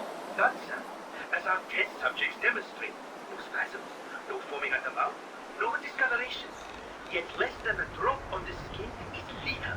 Kurchatov has a reputation. From here, there's a vantage point to the left that overlooks a tiny trio of enemies who are super easy to get rid of. After that, it's an equally simple path to the waterfall. This tunnel will safely lead you to the temple's interior. It's a simple matter of taking care of the few mooks inside and making sure that you don't get caught off guard by the cameras. After hacking a laptop to get the data I needed, I decided to exit through the front door just because. I was able to take care of the 3 mooks nearby quickly and quietly and made my way down the hill and through the underwater path to get back to the canyon hub. The only place left to go is towards Volkova, which is a short, uneventful walk away. You'll very quickly approach a vantage point overlooking a temple where your target resides. Now, even though the only objective here is to simply assassinate her, you can't really do a quick, long-shot contract-style hit and run, since you'll still need to infiltrate a little bit to get to the outpost with the water samples. If you're gonna snipe her, you at least want to wait until she isolates herself on the 2nd floor. As for passing through on foot, there's plenty of space and cover to quietly quickly move around. Decent and uncomplicated. Alternatively, another way to get to Volkova is by going through a canyon east of the village. If you follow the path, you'll be led directly to her office where you can easily and discreetly take her down, barely having to worry about the guards on the outside. Collecting the water samples is actually really goddamn difficult to do cleanly. The outpost is denser than a collapsed star, making it rather difficult to kill enemies without someone hearing or seeing, although I did at least manage to silently take down the jammer on my first attempt. You also don't get a great angle to begin with if you use this route. The closest vantage point doesn't give you a real height advantage, and 2 mooks are scripted to patrol to it. The superior sniping position is across the river, so you'll need to kill the handful of mooks standing near it to avoid getting caught as you slowly wade through it. Once you're there, it certainly feels safer, but the enemy positions will still prove to be a challenge. If you want to do it without raising an alarm, my only advice to you is to use the turret liberally, make sure your shots don't whiz by anyone, and maybe use a luring round or 2 to interrupt patrol patterns. An alternate entrance that took an embarrassingly long time to find, the tunnel is literally right there in the canyon, but I just never saw it until recently, at least makes getting to a safe position in this area much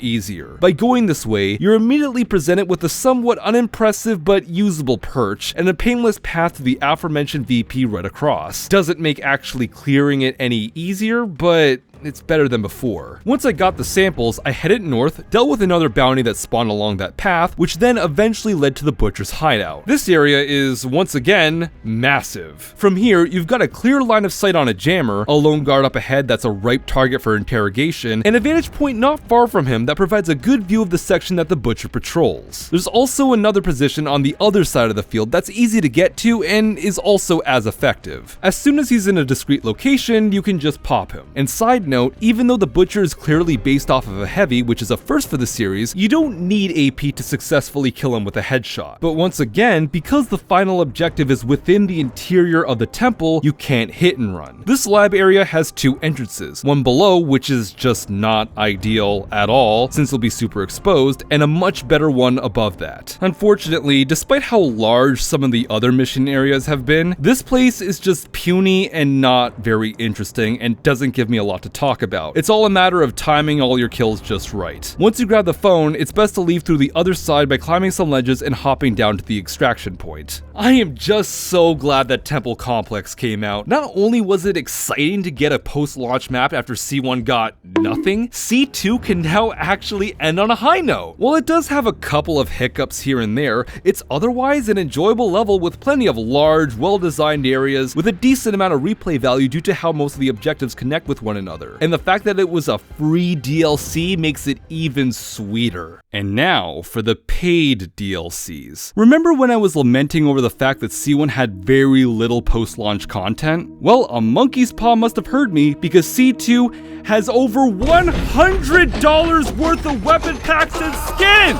Like, I meant maps, damn it! While they did compile them all into a complete edition that costs about $70 including the game itself, so an extra $20, it wasn't until 9 months later and it looked bad at the time, especially since they all dropped shortly after the game was released. I really don't want to be this mad at CI in this day and age, but again with the bad first impressions. This is nothing short of greedy, sleazy, occasionally misleading, and generally something that gives detractors more ammo to use against them. So I went ahead and bought a few of them. But first, I'll go over some things I skipped over and explain why. Despite my affinity for gaudy camos, I did not buy any of the standalone skin packs. Let's just rip the band-aid off. These are microtransactions, and not even I'll lick the boot that hard. I also decided to not purchase the solitary sniper pack. Going off the description, the reviews, and what I already know and understand about these games, I can extrapolate that these will not offer anything new to the meta. The LSSR SoKill 4 is essentially a reskin of C1's Blower R93. Hell, like I mentioned before, the SoKill's model, textures, and sounds were retroactively ported to that game for no reason, so if you want to use it, you probably already have it. The XG Darwin prides itself on being the only medium rifle with a bipod, but what it fails to tell you is that it cannot be suppressed. Again, using info from other guns I have, this essentially combines the disadvantages of both the 50 cals and the medium rifles. You can't use it when going from A to B because it's too loud, but it doesn't have the damage or zoom level to compensate. It's pretty much useless as far as I can tell. And finally, the PR-15 Hera says it's the only semi-automatic regular sniper rifle in the game, but like the Darwin, it's another medium rifle that cannot be suppressed. The other semi-autos available in the base game are much better for up close and far away. Respectively, the Mish has an integrated suppressor and a hybrid sight, and the Rant has better zoom, deals more damage, and has more special ammo options. Call it judging a book by its cover, but I don't feel like I need to even test these myself. But perhaps the biggest shit stain of a DLC they could have added that combines the easy cash grab nature of the skin packs and the redundancy of the solitary sniper pack is this absolutely tasteless collaboration with Shroud, a Twitch streamer who is paid to play it for promotion that gives you just a skin and a sniper for the modest price of more than 11 motherfucking Canadian dollars! Because that's totally not bad PR! To make things even worse, the sniper is advertised to have the best long-range scope in the entire game. To onlookers, this is insanely blatant pay far too much to win, even if it's single player, but to those masochistic enough to buy it, it's a fucking lie! A friend of mine volunteered to take one for the team and bought it to aid my research, and because of where they live, they only paid the equivalent of about $2.40, and revealed to me that its scope goes up to 40 times. The same as the UK-50, which, if you recall, is the first sniper you unlock! So it's a fucking lose-lose. Outsiders have even more reason to bash CI, although in this case it's actually valid. And people who do buy it don't get anything unique from it. Oh yeah, and there's another streamer DLC for a certain Cyril MP4 that gives you a single skin for the same price as the Tactical Tracker Pack. Just to be fair, I do want to give them the benefit of the doubt and believe that the talented developers over at CI had no say in this. You guys do good work. But to the tone-deaf suit sitting at the top, this is just bad business. So for the DLCs that I decided to buy, obligatory Matt Bohr's comic, they all contain some unique ideas and lofty claims that I just felt like testing myself, so that you can know what you're getting into, or perhaps better yet, avoid them, and not get totally suckered into buying a pack for one enticing gun like I did. It's a business expense. This is also why I saved my thoughts on these specific guns until now, just so they're all in one place and so I don't repeat myself too much. Starting with what was originally a pre-order bonus, the Tactical Tracker Pack gives you the Marcus Tactical 8, the Rock AS-100, and the FFF-45. The Marcus's main purpose is to serve as a slightly stronger JIC for when you first play Mount Kuamar, assuming that you've earned enough money from the first level to buy the best scope and suppressor. It has better zoom, 20 times as opposed to 16, more mag capacity, 10 versus 5, and is also slightly quieter, 27 meters as opposed to about 37. However, the aforementioned Rihimaki is also better in every way and doesn't look ugly as sin, so as soon as you get that or really anything else, it will no longer have anything noteworthy. The Rock, for the most part, serves as a direct upgrade to the Giovanni M8. It holds 2 more shells, I think deals a little more damage because it fires more pellets, and uses box mags, allowing the use of a fast mag for even speedier reloads. The only downgrade is that it has a ton of sway when aiming, getting worse under fire, so slugs won't feel quite as consistent coming out of this thing. Otherwise, good shotgun. And finally, the Triple F is perhaps the most interesting weapon of the bunch, being a pistol that has access to luring rounds. Why not just throw a rock? At least it looks really nice. Next, we have the Lock and Load DLC, which gives you the ZXR-45 ACP, the Prescott SR9, the King's Arms sawn-off shotgun, and the Giovanni Mark 12. It also includes the Warpaint camo. It's a nice color, but not tasteless enough. The ZXR touts itself as being the only silenced SMG in the game, but like, first of all, not to be a realism simp, this isn't an SMG. That is not a pistol caliber mag. Anyway, this gun gets the award for being the quietest secondary that isn't a bow, with a noise radius of just 25 meters when suppressed. It shoots kinda slowly, but otherwise, it's a fine stealth weapon that doesn't require much precision, and is probably the most useful thing on this list. The Prescott is a renamed Sturm Bodyguard 9 with better sounds, and allegedly has the quietest suppressor in the game. And to its credit, that's not really a lie. The only other medium pistol in the base game is the Steel, which has a noise radius of 9 meters. The Prescott, also a medium pistol, has 7. can you say diminishing returns? Also, the JK-77, a light pistol, has a noise radius of 6 meters, so never mind, it's not special. The King's Arms is a double barrel that serves as one of 2 shotguns that use the sidearm slot. It's aesthetically very pleasing, having an elegant model, an absolutely brutal firing sound, and a surprisingly satisfying and crisp reload animation.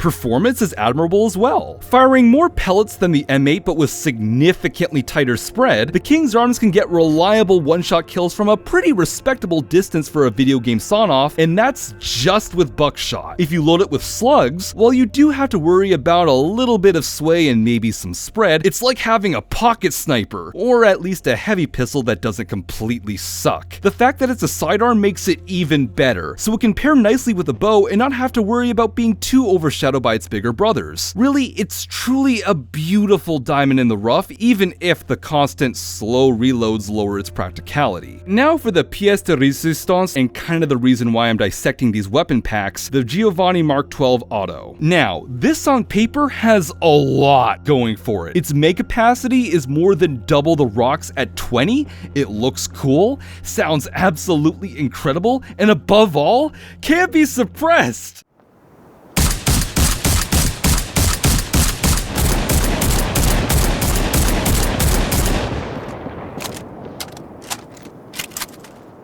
I know that the not actually that loud pistols in C1 really bothered me and created a minor balancing issue, but like, that sounds too fun for me to care. Until you fire it and alert everyone. Yep, the suppressor barely works, having a noise radius of 65 meters, pretty much destroying the close-range stealth niche it promised to fill. I get that they had to balance it somehow, since I imagine it would have rendered the other secondaries and sidearms useless in comparison, but I'd rather they gave it like horrendous Doom 3 shotgun spread instead of practically lying about its main claim to fame. Well, at least it's still an otherwise powerful weapon. The spread is pretty wide, but in my experience, I've gotten more than a few unintentional head, limb, or even grenade shots. Even if you don't get a one-shot kill, you've got an entire drum mag, so just unload. You don't have a slug option, so you'll probably need to be more careful with your ammo. Overall, good fun if nothing else. Finally, we have the most unique weapon pack of the bunch, Crossbow Carnage. Obviously, the star of the DLC is the Silent Hunter crossbow, but it also comes with the Model 550 TRV, the Car K8, the Mad Sheriff 9, a 2-in-1 pistol shotgun, and the Zebra camo. The camo's nice and tacky, but could be pushed further. Starting with the main event, the crossbow is your other option if you want to play with arrows. The key differences between it and the regular bow are that the former obviously does not require any charge up to fire, but takes an extremely long time to reload and only has 20 of each arrow type as opposed to 30. There also doesn't seem to be a difference in arrow velocity. It does the job damage-wise, but it still doesn't really fill a new niche, and the anxiety-inducing reload makes me like it less than the old Rambo. Not that exciting, frankly. The TRV is just another light sniper rifle and adds virtually nothing new. The Car K8 is also rather mundane, being another slow-firing assault rifle like the ZXR, but is much louder when suppressed at 40 meters. It doesn't add anything special to your arsenal, but I guess it's fun if you want to do your best Subject 106 impression.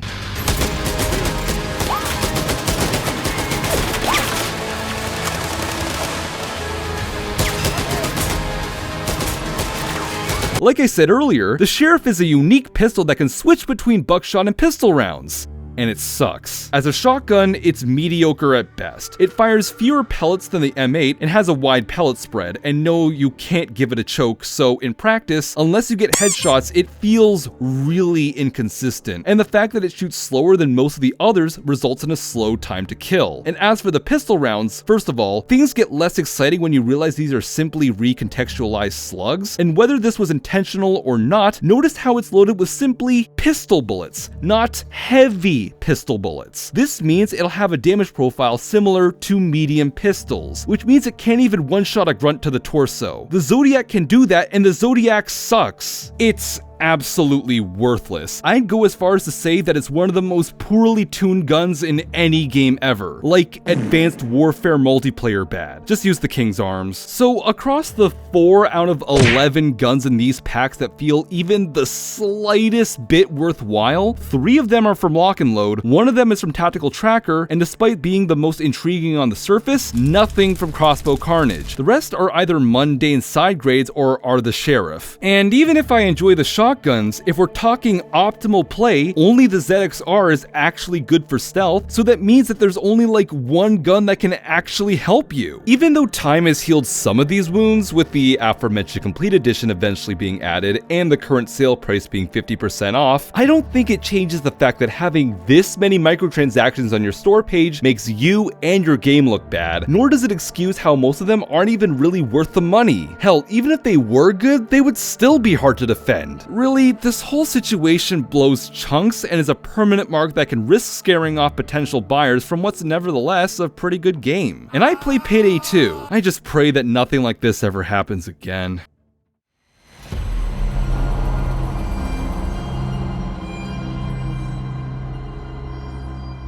So, it does pain me a little to say this, but Sniper Ghost Warrior Contracts 2, is an experience of highs and lows that leave me both raving, yet seeking for more. The game feels like a proper step up when it's just playing like the first Contracts, with the even mix of sniping, relocation, and infiltration that I've come to really enjoy from the series, but in much more expansive maps with some of the best level design to date that more often than not avoid the issues of the invisible hand bogging down player agency. Added in the quality of life improvements and bug fixes, and I've got very few complaints. On the flip side, the tunnel vision pursuit of long-range shooting galleries has consistently resulted in linear, underwhelming levels that personally lack replay value and just look sad next to the classic maps. To reiterate, at their best, the sniping sections are alright bubble wrap puzzles with some pretty decent environmental interaction and challenging ballistics, with stuff like relocation unfortunately being cut out of the gameplay loop, and at worst are stupidly easy objectives that generally don't do enough to incentivize smarter or more thorough play outside of challenges, nor do they do enough to adequately punish sloppiness.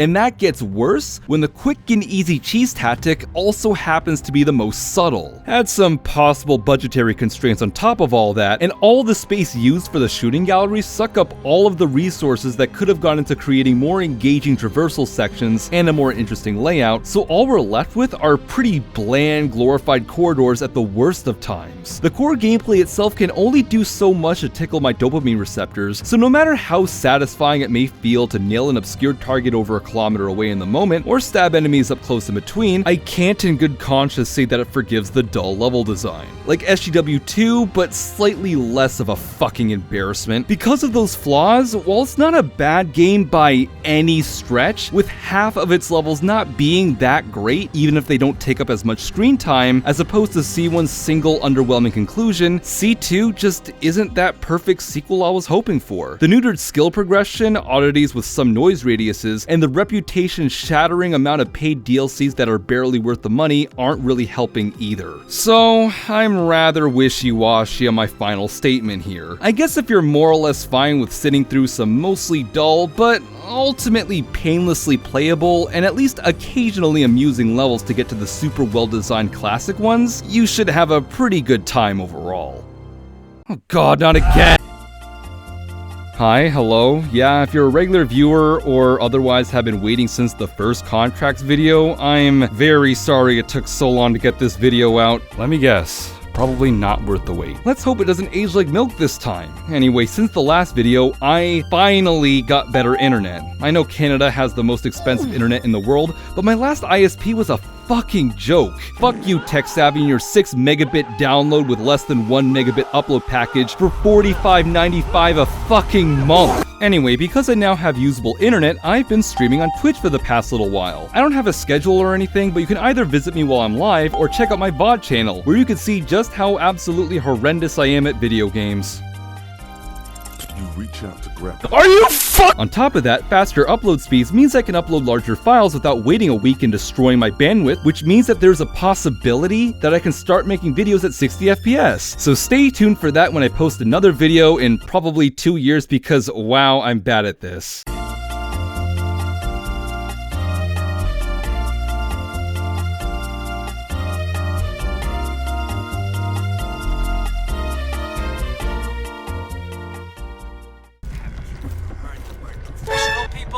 If I say I want something done today, it means I want it done immediately. Now, get the last fucking thing on your list.